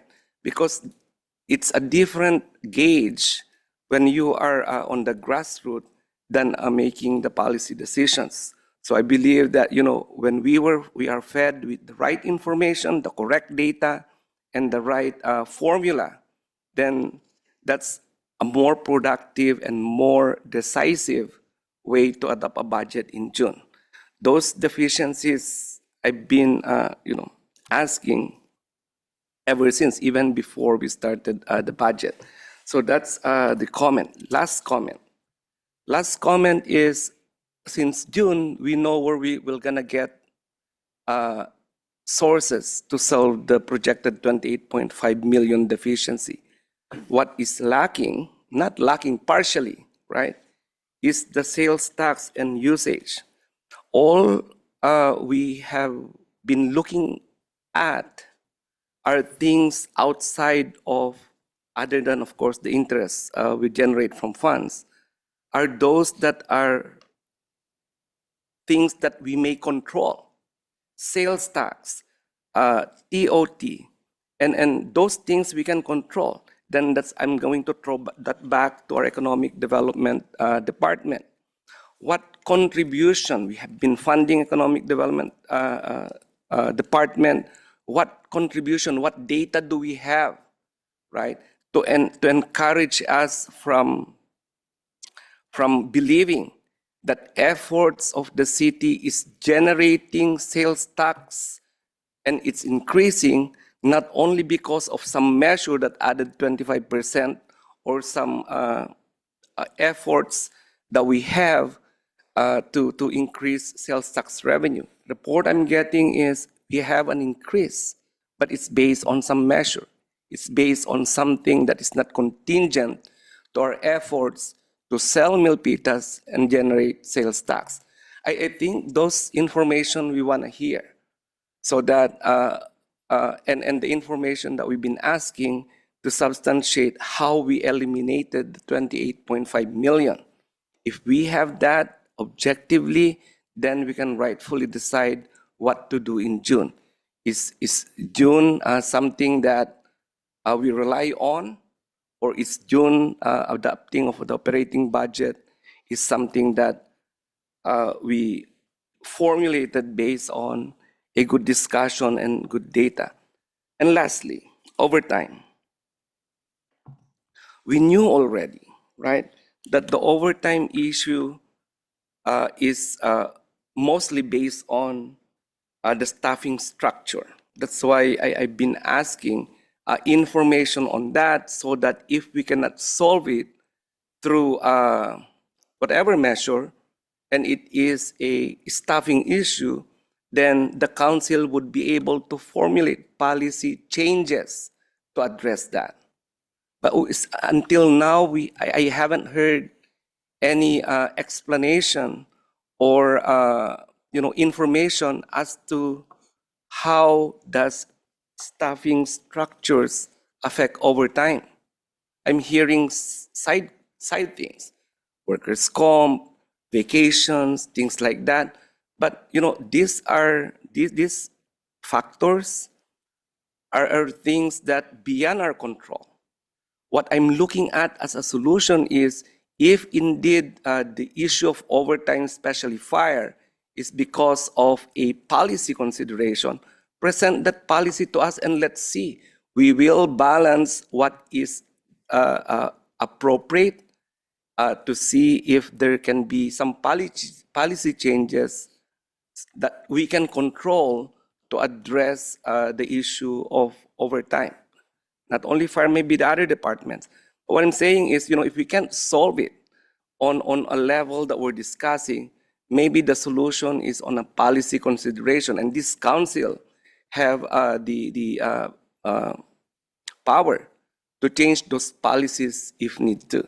So we look at the budget not only on several angles. Staff is doing a great job, but include us, right? Include us by presenting to us, good data, objective one, and good explanations, because maybe the five of us may contribute something to better how we adapt and the budget in June. So those are my comments. Just list what we asked, and then hopefully you come back to us timely so that all of us can look at this and decide as we go forward. Again, 6 months to June, or 6 meetings to June, 3 months to adopt the budget from today. So I'm hoping that in the next few study sessions, we have all these informations. Questions of Councilmember Chua, questions for Councilmember Lin and Lam. These are all factors contributing to an explanation how we're addressing the structural deficit. Yes. Thank you, Vice Mayor Barbadillo. Is there anyone else that would like to make any more comments?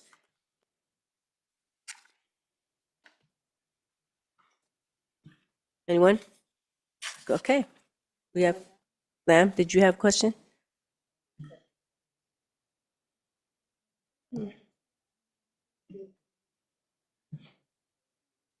No, that's it? You do have a question?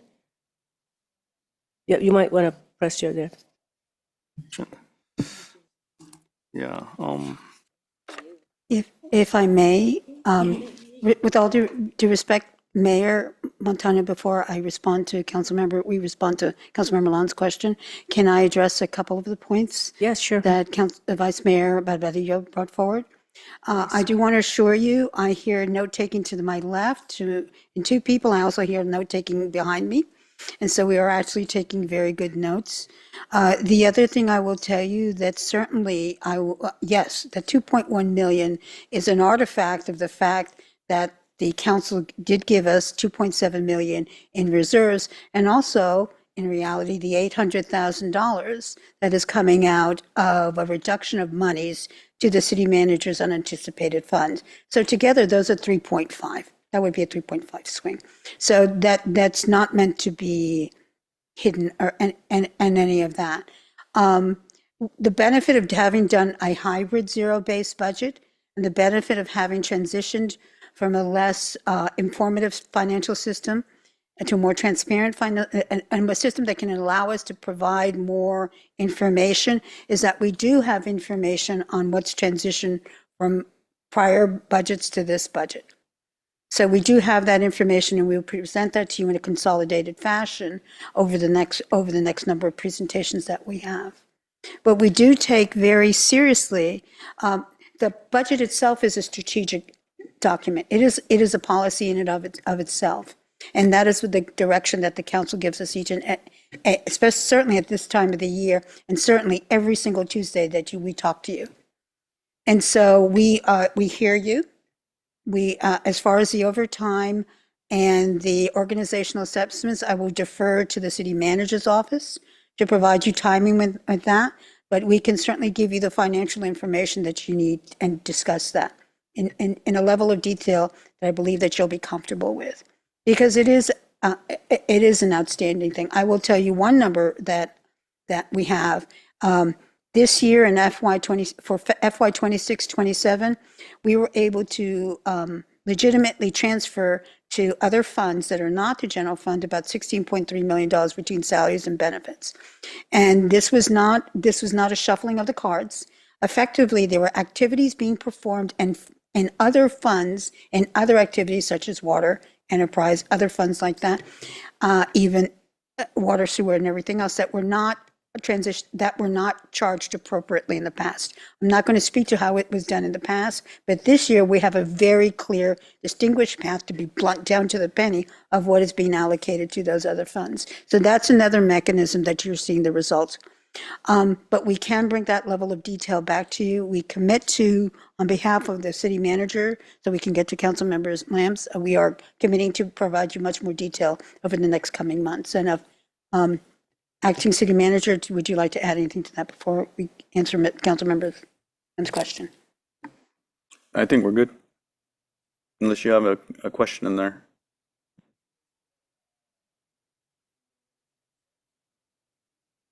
We are assured of that information in the next coming months. We have 3 months. I don't know if, that information that we have asked, like the organizational assessment, that we first heard in Feb of 2025, and the policy with regards to overtime, which are big bites.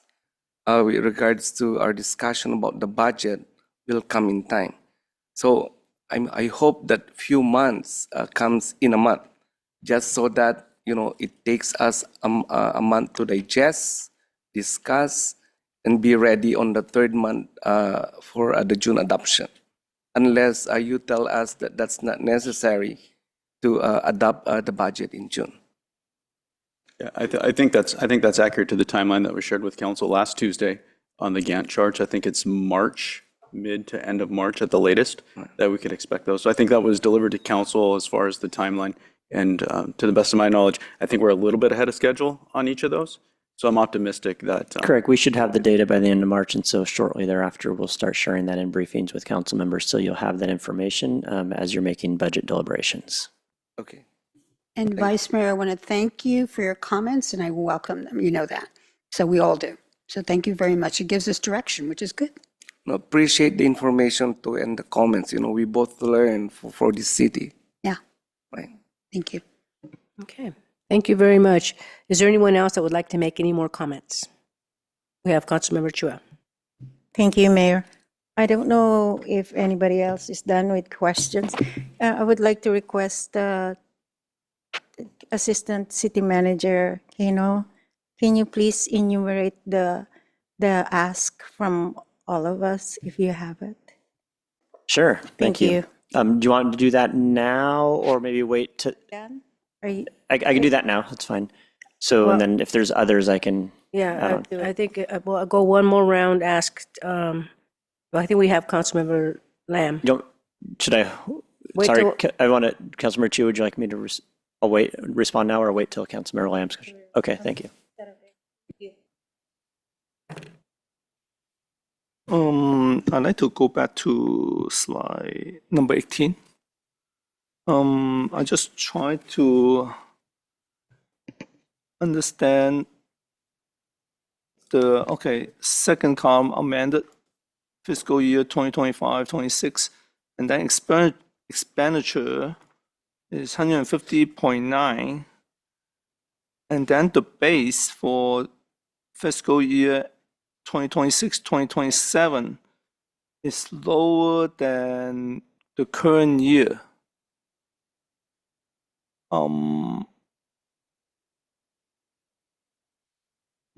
Is this 147.1 based on the previous year's projection, and we haven't updated? That's why it's 147. Since we know the number for this year is 150.9, should we update the 2026 and 2027 number and so forth? Thank you for the question, Councilmember Lamb. The one big thing, thank you. That 150.9, about 3 million of that is that one-time grant. So in the adopted and amended, and in the amended budget this is the action that you just took for mid-year, there's about $3 million in a one-time grant that we got there that we're not getting next year. So just that 3 million alone gets you down to 147. But to be clear, the base for FY 2026-27, that $147.1 million represents the expenditures that we expect to experience during the coming fiscal year. So it would not include any one-time dollars that we have to appropriate through these actions, and that's why you see the 150.9. That's the big one. We have to appropriate money before we can spend. I can't spend a penny without your permission. And your permission comes through a resolution that has an appropriation action attached to it. So even though it's one-time money, it still goes into our budget and it still gets spent, both balanced. And then because we no longer have that money next year in 26, 27, that's pretty much the big hit there. Thank you. Okay. As far as overtime, I would like to see a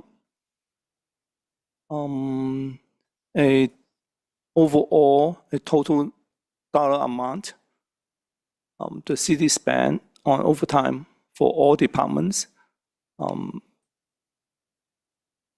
and also a breakdown of the overtime on each department? Yes, we can provide that. Yes, Councilmember, we'll be able to provide that, and we're putting that on our list, even though we already have it on our list. Okay. Thank you. Okay, thank you, Councilmember Lamb. Is there anyone else that would like to make any more comments? Okay, with that, I guess we just note receipt and file. This is not. Yes, Mayor, would you like me to Yes. summarize the Oh, follow-up? that's please. And so just to be clear, I am not summarizing all the feedback we received tonight, just the follow-up action items. We're taking other notes on all the feedback, and other people's notes will be combined with mine so that we capture everything, of course. But these are just the follow-ups. And I want to note some of this stuff we can provide extremely quickly by next week. Some of it will take a little longer, but we'll definitely keep council up to date, and we'll keep Julie already has a tracking list of these requests, so we can keep ourselves honest and make sure we're getting back to you. So Councilmember Lamb asked for the difference between the amended budget for 25-26 and the final budget. Councilmember Chua asked for 3 years of funds in the interest-bearing accounts, and how have we done the last 3 years? Sorry, my wording is a little off on these, but we'll combine the people's notes. The mayor asked for more information on the entertainment zone and how we can allocate some of the funding possibly to improvements there. Councilmember Leanne asked about the aggregate data on uninsured claims that are payable and define exactly what is in that reserve to the extent we can. Councilmember Leanne asked for an info memo on the vacancy savings. Councilmember Chua asked to do a statistical study on how we've been doing better with our claims and on our consultant with Sedgwick. Vice Mayor Barbadillo asked for a clear roadmap of how we got to where we did with the budget deficit, the structural deficit changes, more assurance with data than verbal, and kind of how much from each area of cost containment and contracts, et cetera. Wants to understand how our sales tax and TOT increases have been influenced by our actual actions through economic development and the rest of the city departments. Vice Mayor Barbadillo wants data on overtime and how staffing structures impact overtime so that a policy discussion can be had if the city council chooses to do so. And Councilmember Lamb asked for the overtime dollar amount the city spends per department annually overall as a city, and then a breakdown per department on an annual basis. And for that, we'd probably look at calendar year 2025. Thank you. I'd like to add one more. The business tax. Can you? I can't remember if you all gave us a list of all the cities, what their business license tax is. Thank you. I don't think we provided that to you, but we do have comparative cities, and so we will provide that to you. Yeah, Yes. that'd be great. Okay. All right. Thank you. I think that's it. We're just going to note, receipt, and file this, and then we're moving on to the next item. Thank you. Okay, so. Mayor, we have to take a break until 7 p.m. Okay, yeah, that's right. We got 8 minutes, or 4 minutes. 4 minutes. Okay, we'll take a break for 4 minutes. Come back at 7. Thank you. Thank you, clerk.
Okay, this meeting is now back to order, and we will do our proclamations, and we have two proclamations. So, let me see, okay. Let's move down to the podium and present the proclamations. Want to join me?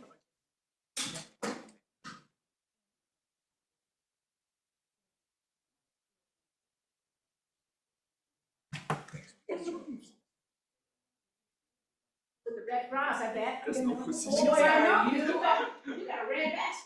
That's right, yes. Hi, I'm Liz Deeds. And this is my Annie Chen. And my husband is our photographer. I love that jacket. We're married 56 years. Oh, my to each Lord, other. that's a long time. That's Yes, good. it is. You guys are a rarity nowadays. Anyway, well, I'm glad you're here. So today we are going to do a proclamation for the Red Cross. So tonight we recognize March as American Red Cross Month and honor the volunteers, the donors, and supporters who serve our community with compassion and dedication. For more than 140 years, the Red Cross has provided disaster relief, life-saving blood support to service members and veterans, and critical emergency preparedness training. Here in Santa Clara County, the Silicon Valley chapter continues to respond when families face emergencies and need help the most. We thank the Red Cross for strengthening our community and encourage residents to support its humanitarian mission. Please join me, Mayor Carmen Montano, and the Milpitas City Council in proclaiming the month of March 2026 as Red Cross Month in the city of Milpitas. Thank you so much, and we have a proclamation May here I for say you. something? You sure can. Thank you. We want to give, let's take a picture first. All right. Come on. Hey, what about your husband? Come here, you. And have somebody, she'll take it. Come on over here by the console. On your And then home. you're gonna say something, any of you can say. What about his with his? You take with his too. Yep. Thank you. Where would we be without iPhone? Good thing I had to bring a camera. Thank you. very Remember much. when we used to pay a dime, put a dime in Oh, that my telephone goodness. booth? My Okay, name go is ahead. Dr. Liz Dietz. I'm a 46-year volunteer with Red Cross. I started in Red Cross because I wanted to be tenured at San Jose State. And I had to do two things. I had to go back and get a doctorate, which I did.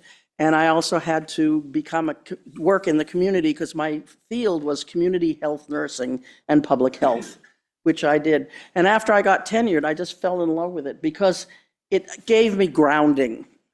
And it was very important. Now, I do not live in Milpitas, I'm sorry to say. I pass through here on the road very, very frequently. But we've had friends that live here. And our newest member of the board of directors, she's been with Red Cross now, Annie Chen, has been with us 1 month. She is a mother and wife and has kids that live here and families that live here. We love to eat here. Yeah, oh, yes. And I've used the Kaiser service over here, so I've used many things. But it's really important. And I believe the original name dealt with the fact of 1,000 cornfields. So that's how you got milk. Yeah. It's very Little important. cornfields. Right. We are in the midst of interesting times. And the fact that we need blood more than ever because of the number of surgeries that are occurring, not so much from accidents, but because of diseases and other kinds of things. We also continue to do our service to armed forces. Actually, we've been doing that since 1881. I wasn't alive then. I will be 80 this month, but I wasn't alive in 1881. Clara Barton started that, the Red Cross, and it's really important. We have youth programs. We actually go to Milpitas High School because you have a JROTC Navy program. Both my husband and I are veterans, and so we pay attention to the kids and to the people at Moffett and all the rest of the fields. So it's really very important to us. We appreciate everything that you do, And we want to make sure that you know that we are available 24/7. We just finished a crazy drill called Thunderbolt. And what happened was every single chapter had to go and open up 3 shelters and act as if they were going to be there for 4 days. That meant taking all of the equipment out, et cetera. So we do drills, we do other kinds of things. We want to make sure that you know that we're here in the good times and the bad times. We'd prefer not to have the bad times, but that happens. And we appreciate Milpitas. We appreciate everything that you do. And we thank you for this moment. Thank you. Thank you. Thank you for the service. Thank you. You and congratulations for being involved.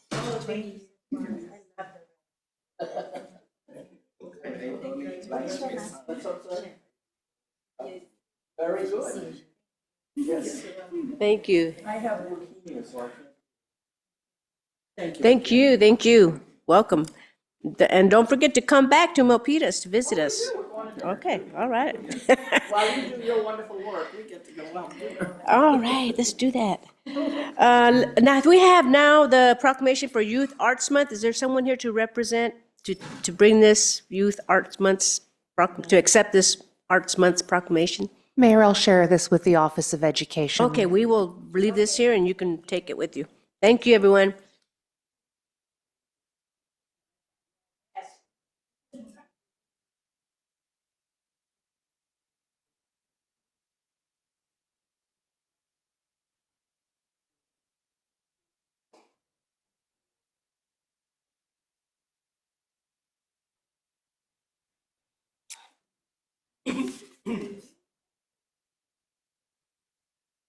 Okay, let's move on.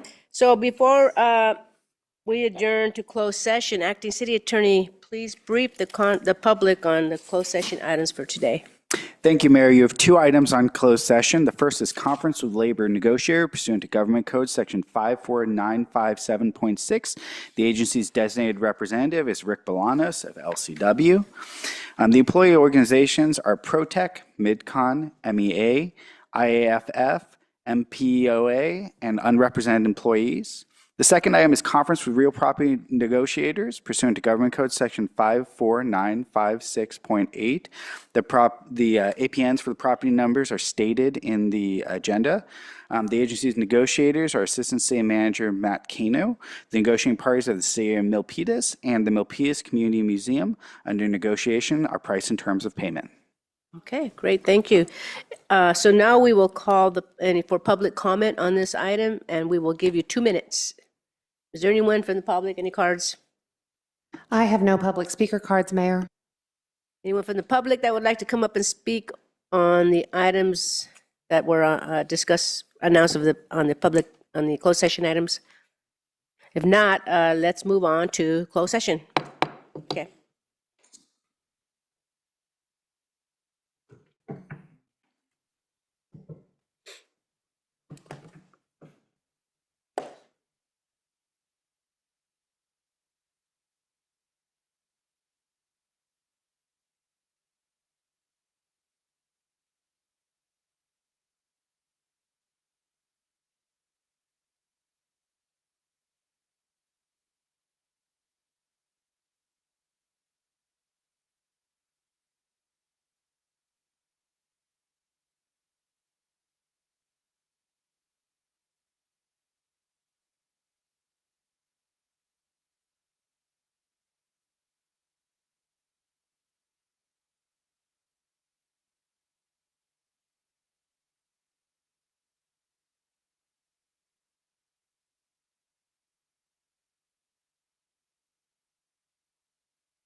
It is now, what time is it? 8:31, and we will come back to order. Uh, oh. Mayor, Attorney Mayor, I Creech. can report out of closed session. Thank you very much. Attorney There is Creech. nothing to report out of closed session at this time. Thank you very much, Mayor. Okay, thank you. Okay, all right. Did we do the Pledge of Allegiance? We haven't. Okay, we still have to do the Pledge of Allegiance. Remember, we've done everything backwards. Okay, let's Pledge of Allegiance. Who wants to lead? I'll do it. Yeah. Okay, Vice Mayor.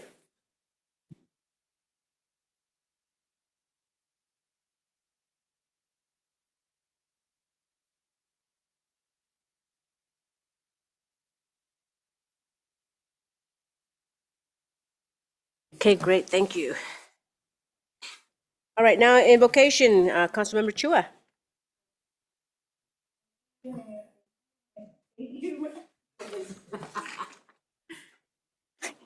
Okay. Thank you, Mayor. Ay, ay. We come before you tonight with gratitude for the privilege and responsibility to serve our community. Grant us wisdom as we deliberate. Clarity as we listen, and humility as we lead. Help us to seek understanding over division, collaboration over conflict, and the common good above all else. Bless the residents of our city, families, businesses, educators, first responders, and all who call this place home. May our decisions reflect integrity, compassion, and fairness. Give us steady hearts to make difficult choices and the courage to stand for what is right. May this council chamber be a place of respect, transparency, and thoughtful dialogue. Guide our words and actions so they uplift our community and strengthen the trust placed in all of us. Amen. Thank you, Mayor. Thank you. Okay. Now, we have a comment. We have Councilmember Lamb has a comment. Yes, may I?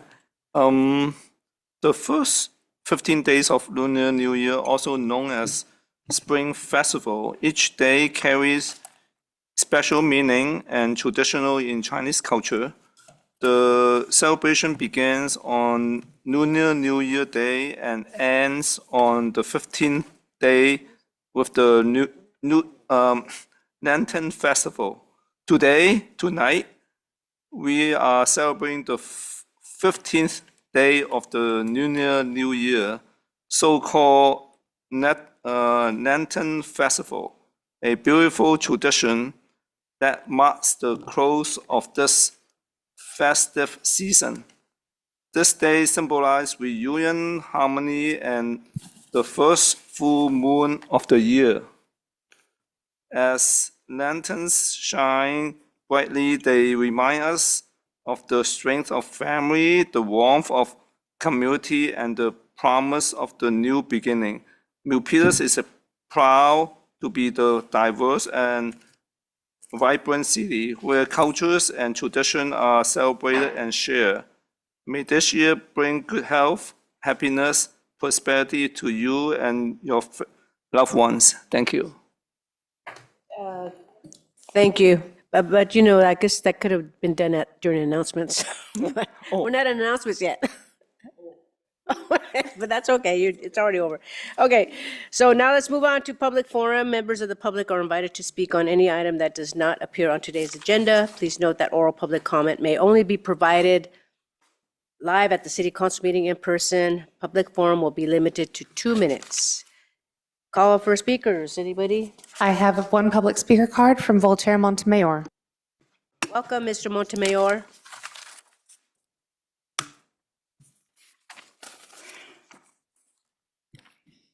Montemayor of Milpitas. On the yellow card it says, to the mayor. Anyway, of course, members of the city council and acting city manager and stuff. But I'm directing it to the mayor. It's all right. I always do this. There was a speaker this evening. I think they left or she left, and she was in uniform. So I believe that's a Red Cross uniform. Oh, yeah, Red Cross International. They're brave.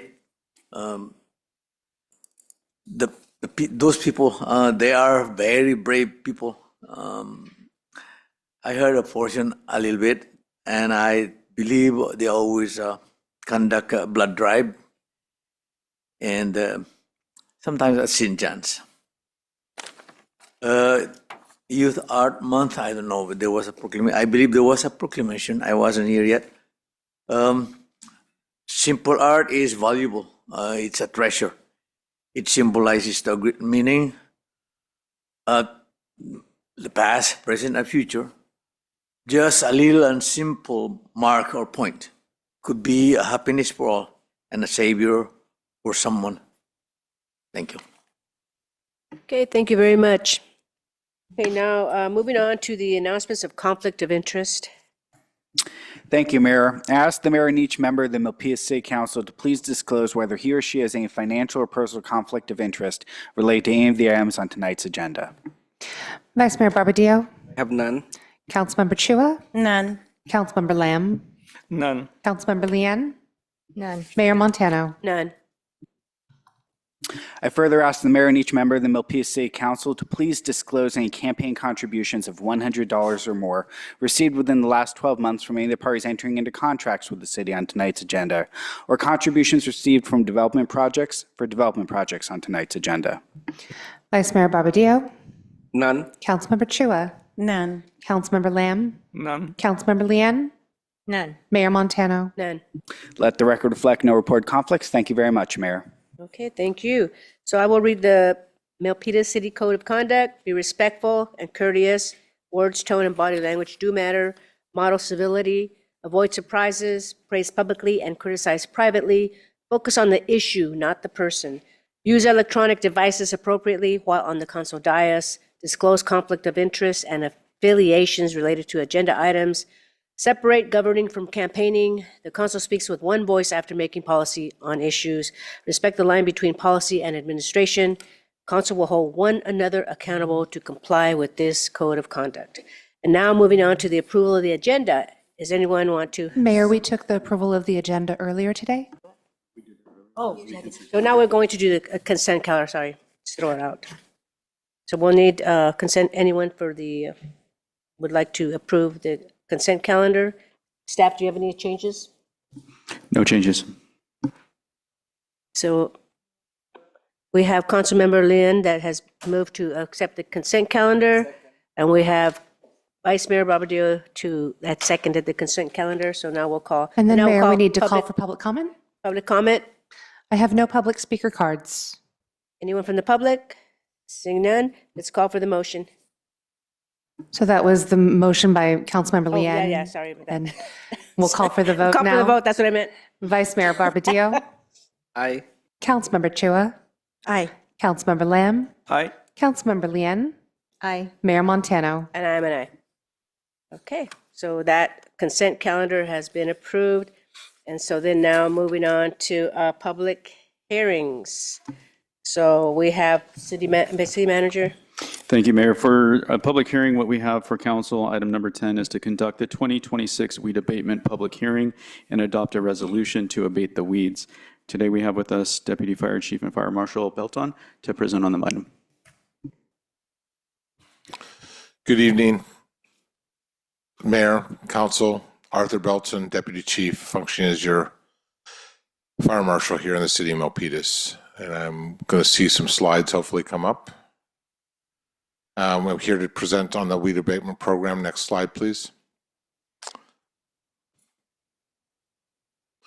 In February, this council adopted a resolution declaring weeds on properties a nuisance and set the hearing for this evening. Resolution was sent to the county to engage the program.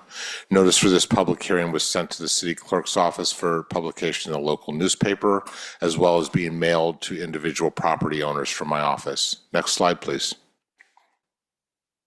Background, this is the second time of 3 times that this comes before council each year. This evening is for parcel owners to come forward and state any objections to being on the list prior to abatement of weeds that are placed on. The weed abatement list and the associated resolution for this are included in the city council agenda packet this evening. Next slide, please. We have jurisdictional oversight for the entire city. The 3 exceptions I want to point out are those areas around the freeways and off-ramps. Those are the California Department of Transportation. Any areas associated with waterways are under the Santa Clara Valley Water District. And lastly, the median strip on Montague Expressway is handled by County Roads and Airports. Next slide, please. The process is that they will begin their inspection between April 1st and October. Usually the end of October is when they declare the end of fire season. After inspections are conducted, any owners are notified, given 2 weeks to abate any hazards that are identified. If the property owner abates, the only cost incurred is the inspection fee. If hazards are not addressed, then that's when the county then hires a contractor to come out and do the weed abatement. As an example, you can see the fees last year, that how that played out. Next slide, please. Recommendation, open and close the public hearing following any public comment and adopt a resolution directing the County of Santa Clara Consumer and Environmental Protection Agency weed abatement program to abate the nuisance, keep an account of cost, and embody such account in a report and assessment list to the City Council in accordance with the Milpitas Municipal Code. I'm here to answer any questions, as well as Garrick Iosolivsky is from the County Weed Abatement Program here as well. Okay, thank you. So thank you, Mr. Belton. So now I'm going to open up the public hearing on this item. Is there anyone from the public? I have no public speaker cards, Mayor. Is there anyone from the public and audience? We have Voltaire Montemayor. Welcome.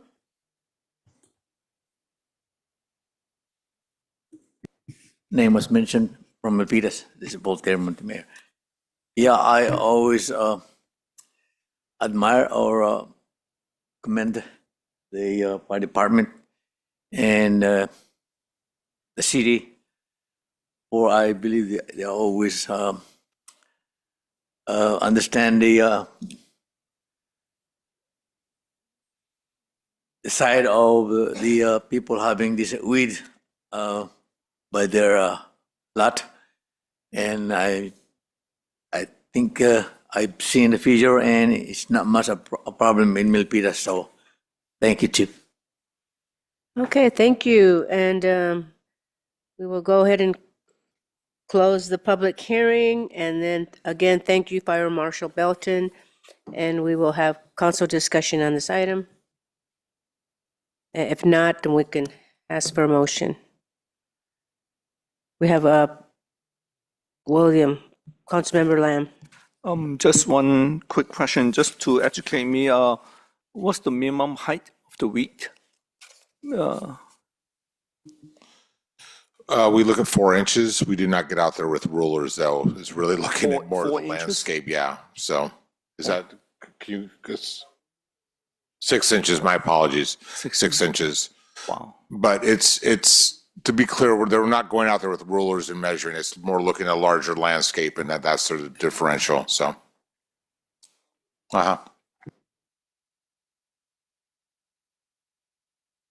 Is that it? Okay. So is there a motion? We have Councilmember Chua. Move to approve the item number 10 based on the recommendations by staff, which features item 1 to item 1 and 2. Okay, is there a second? And it was seconded by Councilmember Lien. Okay, let's call for the vote. Vice Mayor Barbadillo. Aye. Councilmember Chua. Aye. Councilmember Lamb. Aye. Councilmember Lien. Aye. Mayor Montano. Aye. Okay, so now, item 11, City Manager. Awesome. Thank you, Mayor. Today we have for you item number 11 and the final item of the evening, which is the approval of issuance of Tax and Equity Fiscal Responsibility Act, also known as TEFRA, tax-exempt revenue bonds by the California Municipal Finance Authority for an amount not exceeding $25 million to finance the CA Circle Family Apartments, an affordable housing development located at 1355 California Circle. And I'll pass it on to Assistant City Manager Matt Cano. Thank you. And Hanson Hom, who supports our housing team, is online. Just going to give a quick 2-minute summary of this item to you. And if you have more questions, he's available as well. Hanson, are you there? Okay. If not, I'll go. So I'll go ahead and continue. So next slide, please, Suzanne. Yeah, he is promoted. Okay. Yeah, no, I'm here, sorry. Okay. Yeah, this is, the project location is at 1355 California Circle. Is a project that's been approved already by the city council. And what you're hearing tonight is proposal by the California Municipal Finance Authority, short for Authority, which is a joint powers authority formed in 2004 to assist local governments, nonprofit organizations, and businesses with the issuance of bond financing. The authority is proposing to issue tax-exempt multifamily revenue bonds in amount not to exceed $25 million to finance the construction of this project. And the funds will be used for acquisition, construction, improvements to equip the project. Next slide. So that summarizes what I just said. Next slide, please. So the requested city council action, it requires several local government actions. First, the local government representative, which is the elected body with jurisdiction over the area where the project is located, must approve the bond financing. In this case, it would be the Milpitas City Council.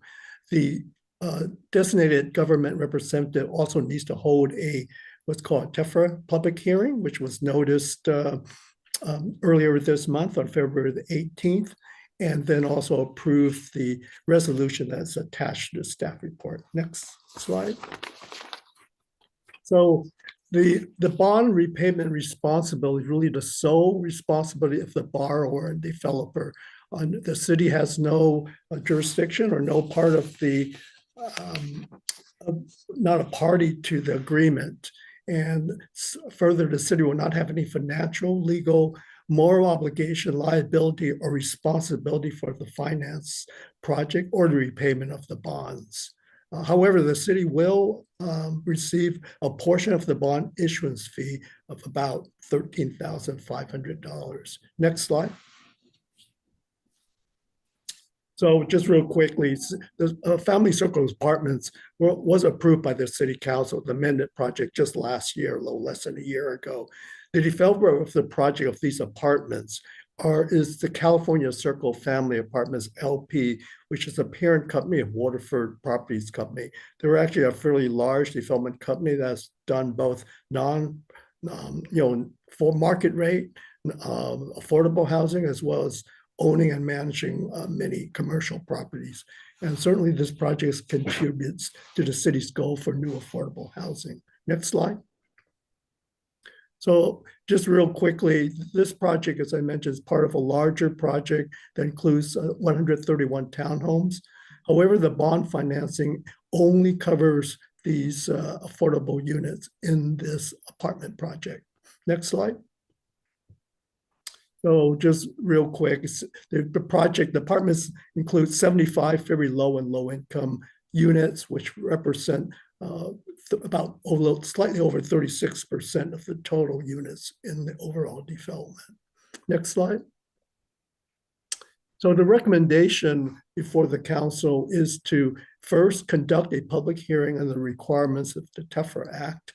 And then secondly, adopt a resolution approving the California Municipal Finance Authority's issuance of tax-exempt revenue bonds for the benefit of the California Circle Family Apartments LP to finance the multifamily affordable housing development located at 1355 California Circle pursuant to the requirements of TEFRA.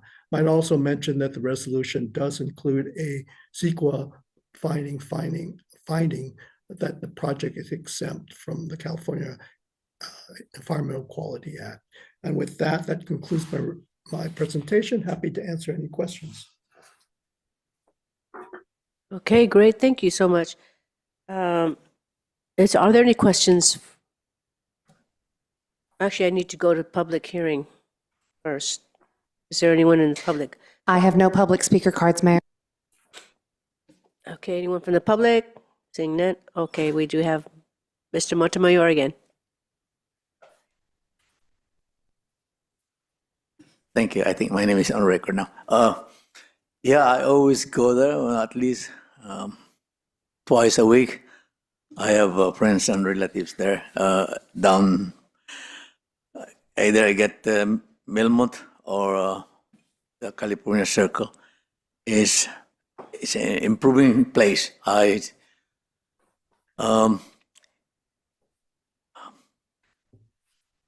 Anyway, I think it's a positive note that the city will get something, a little bit of the fee as the issuance of the what's the name? The bonds, and eventually also that bonds is could be an investment like from the borrower, because if there will be revenues generated from there, then it will be a help for lower interest. Thank you. Okay, thank you, Mr. Montemayor. And now we have questions from our colleagues on this item. Any questions? We have a Vice Mayor.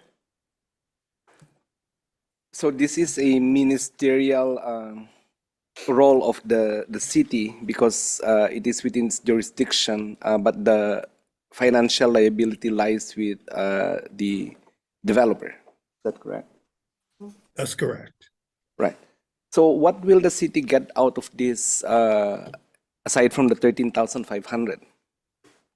Well, the affordable units, adding to the city's housing goals for affordable units. That's probably the primary public benefit that the city's receiving. And it's also a purpose for these bond monies, is to provide public benefits to jurisdictions such as affordable housing. But as far as financially, there's no obligation of the city. The city has no liability, but they will share this modest tax issuance fee. So is it the same as regular projects? It goes to to our planning, all the permitting, and then once it's approved, this is the last step for their financing, or we do this first and they come to the city for approval of the project? The project has already been approved. Okay. Yeah, it's been fully entitled. It was before the council last April of 2025. In fact, at that time, the project was amended by the new developer to specifically qualify for this type of financing. Okay, all right. Thank you, sir. All right, thank you. Anyone else? So I have a question. So how many years is this agreement with? It's a tax credit financing. That might be a good question for Jared Satsuki from the authorities. He's actually in the audience and could probably provide a little bit more details of the structure of the bond financing that's being proposed. Thank you, Hanson, and good evening, Honorable Mayor, Vice Mayor, and City Council members. The regulatory agreement or the deed restriction is for 55 years. Yeah. 5 years, okay. That's the standard length for these affordable projects. And then after the 55 years is over, then what happens? They have the option to reapply to get it recovenanted with the property, or it could turn over to market rate. There are a number of options depending on what the owner at the time wishes to do. Yeah, and the reason why I'm asking, we had a there used to be some apartments in Sunny Hills with Section 8. And, when the government built those, or Housing Authority rather, and there was, I think it was 50 years, but now after the contract ran out, then the owner, I think it was sold to a private owner, and then after that, the low-income homes were not, they had nowhere to go. So luckily, the owner reinstated the low income. But I guess my concern is there's no, it's not ongoing. It's only 55 years. 55 years goes by really fast. So I guess whoever, I won't be around then, but whoever deals with that will have to come up with that. But anyhow, I was just wondering about that. And then also the other, we've had that, the odor issue was that the buyers, and well, actually, are you also representing for the homes that are to be bought, or just the apartments? The apartments. Just the apartments. Specifically. Okay, I was just wondering. The affordable units or the project itself. Yeah, okay, not the homes. See, I was just Right. wondering if there was a disclosure on the air, because every once in a while they get the odor from the landfill. So, but before they buy, they should be aware of the odor. So there should be some disclosure there. And doesn't happen all the time, but every once in a while they get that whiffed, Yeah, that's basically my whole question was, how long was the contract for, and after that, then what happens? But whoever deals with that, we won't be around. I don't think so. 55 years. Okay. Anyway, that was what happened with the Sunny Hills apartments. So, Understood. all right. Thank you for that. And now, anybody else have any questions? Oh, we have Councilmember Lamb. Okay, thank you, Mayor. This is 75 affordable rental unit. So, it's not for purchase. That means you guys has to decide the rental price. Is there a tier system you guys use? Yes, so there's the state agency, CIDLAC, the California Debt Limit Allocation Committee, which consists of members of the treasurer, controller, and governor. They have a rent schedule that the rents in the different counties need to adhere by that qualify at the different AMI levels. I see. And if you compare this with Section 8, which one is better in terms of the renter paying rent? The Section 8 rent, I don't know off the top of my head, but in order for these projects to get awarded the tax exempt volume cap and to win the 4% tax credits, they need to meet these federal affordability levels that have been set by the state, and this project does so. It's the AMI that drives the cost. Right. Okay. I'm just wondering if someone applied for Section 8, they may get better deal than renting this unit. The question would be, are those, because Section 8 could be for anybody so your apartments can also rent out to Section 8 So vouchers. Oren from the owner of the property is also on the line. Oren, are there any Section 8 units at this property? Give me just a moment to promote him, please.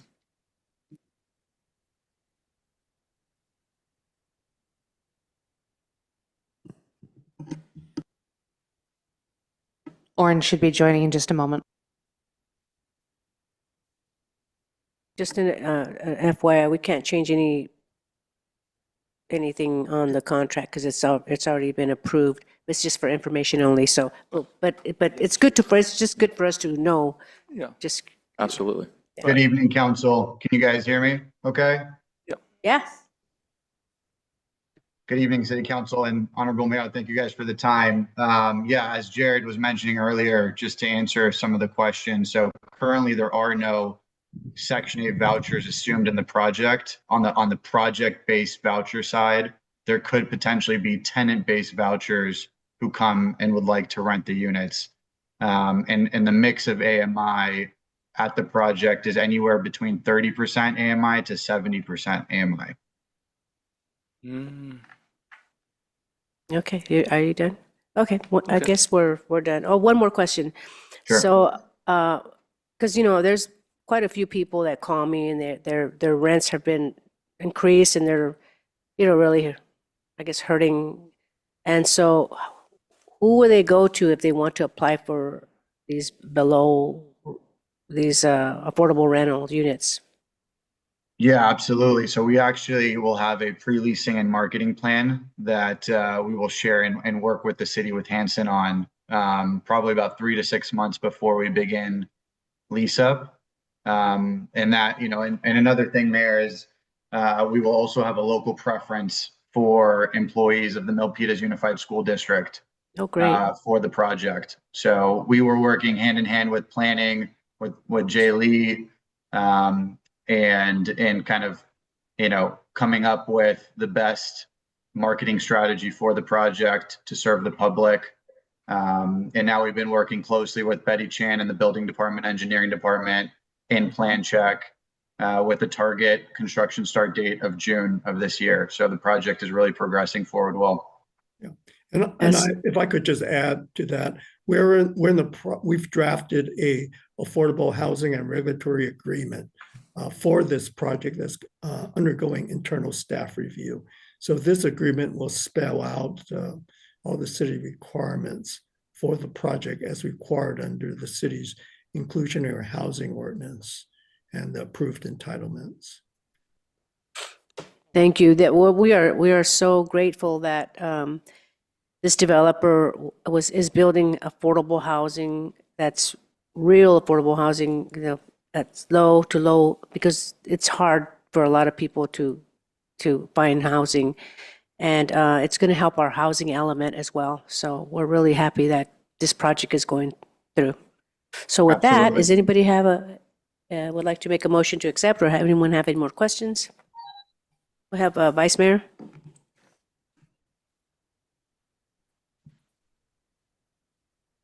Can I do it? Yeah. I'll turn it on. Thank you, Mayor. So I move to adopt a resolution approving the California Municipal Finance Authority issuance of tax-exempt revenue bonds for the benefit of California Circle Family Apartment LP to finance the multifamily affordable housing development located at 1355 California Circle pursuant to the requirements of the TEFRA. Okay, great. I second that. Okay, so now let's call for the vote. Vice Mayor Barbadillo, Aye. Councilmember Chua, Aye. Councilmember Lam, Aye. Councilmember Lian, Aye. Mayor Montano. Aye. Congratulations. Okay, now let's move on to our announcements and any future items. Acting Manager Hernandez, would you like to mention anything? Just a big shout out to all the staff that presented today and to council as well. I think we had a healthy and productive conversations this evening. I appreciated them all. Thank you, Mayor. Thank you. Any council members? We have a Councilmember Chua. I have two items briefly. The first one is, it has come to my attention that our current process of filling a city council vacancy when a member does not complete their term relies on an ordinance that has remained unchanged since 1976. After conducting initial research and consulting with the city attorney, it is clear to me that this policy warrants a thorough and timely review to ensure it reflects the current law and best practices. I therefore ask the city attorney's office to utilize a previously authorized 4 hours to prepare a legal brief for the council. This brief should include the existing framework, identify any legal or practical gaps, and provide recommendations for updating our ordinance to ensure it is current, defensible, and aligned with the modern governance standards. And I want to thank the executive team for bringing this issue to me. Thank you, Mayor. Okay, this, Consensus. And that is well, so there, you just want 4 hours of work, which doesn't actually require consensus. Yes, Or it if you does need require more, consent. then you can. So for consensus, Vice Mayor Barbadillo, Aye. Councilmember Chua, Aye. Councilmember Lamb, Aye. Councilmember Lian, Aye. Mayor Montano. aye. I also want to thank the acting city attorney for answering my questions. Thank Yes, you. and I can Both of you. absolutely get that briefing expeditiously to council. Thank you. Just for clarity, that was also discussed during my briefing. So Oh, okay. I didn't know that. Oh, I wasn't briefed on it. Oh, okay. Okay. That's why we're getting this briefing. Okay, thank you. Is that it? Did you said you had a couple? Okay, no. Okay, well, now we have Councilmember Lamb. Oh, I have a couple. Yeah, you said you had a couple. Sorry. March 8th is International Women's Month, and there's a suggestion from myself and concurrence from Mayor to honor at least up to however you want, maybe. It depends. Two each. Two each All the council women for International Women's Month. So it will be presented on March 17th, right? City Attorney? That is, I mean, City Manager. that is correct. Okay, here you go. So who do we send the names to?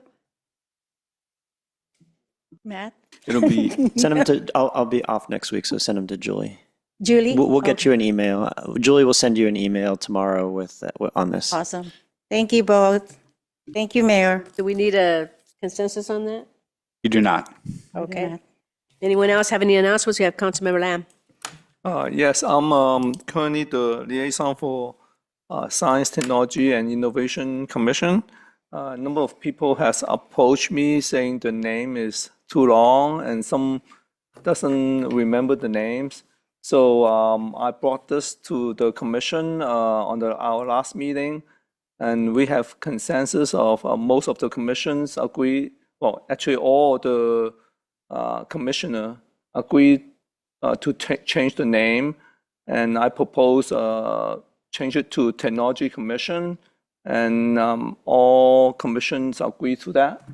So I'm proposing a name change for that commission to Technology Commission instead of Science, Technology, and Innovation. Science, Technology, and Innovation Commission. Okay, can I piggyback on that, or would you like to amend that to include the Library Commission? Because right now it's the Library Education Commission, because it's kind of redundant, because we already know. To the Library Commission, William Lamb. Would you like to? I'm not liaison for that. Would you like to include that? If it's okay with the liaison, I'm not sure. Is Councilmember Lin the liaison? For that. And I haven't heard any complaints on that. So, Maybe they don't know that they can change it. Maybe ask them when next time. I'll ask them when I Yeah, meet with them. Okay. Mayor, Okay, then we'll do that. Mayor, if I could briefly say, just, we are tracking a council priority item for consideration at the April meeting that you made on November 18th, 2025, to review city commission names and potential naming. So if this getting consensus tonight, we can kind of add this to that item for further discussion. Okay, that's great. So we don't need to do a consensus. It's already on there. I mean, it's already in the. We are coming back with feedback on this item and discussion on this item at the first meeting in April during prioritization. However, if this name that Councilmember, I would suggest you gain consensus if that's okay, because then the specific name that Councilmember Lamb mentioned, if it gains consensus, we have that I think we should do it codified. all at once. Okay. Come back. We should do it all at once when they come back with the, because it's already in the pipeline Oh, you want to do it? to later? go. April. Okay, you want to do it in April? Yeah, we'll add that. And then Councilmember Lynn's going to ask the Library Commission as Yeah, well. either way is fine with me. So we'll add that when you bring that back. Yeah, right now I'm proposing Technology Commission, and all 100% all the commissioners support me on that. Yeah, and then there might be another one that might need to be changed too. Okay. Okay. All right, that's just information only then for you, right? Thank you. And the item, it'll be part of the prioritization, so we won't be doing a specific action at that first meeting in April, but we'll get direction from you at that meeting on this item. Okay. So, okay. All right. Anyone else? Okay, then this meeting is adjourned. Thank you, everyone. Good night.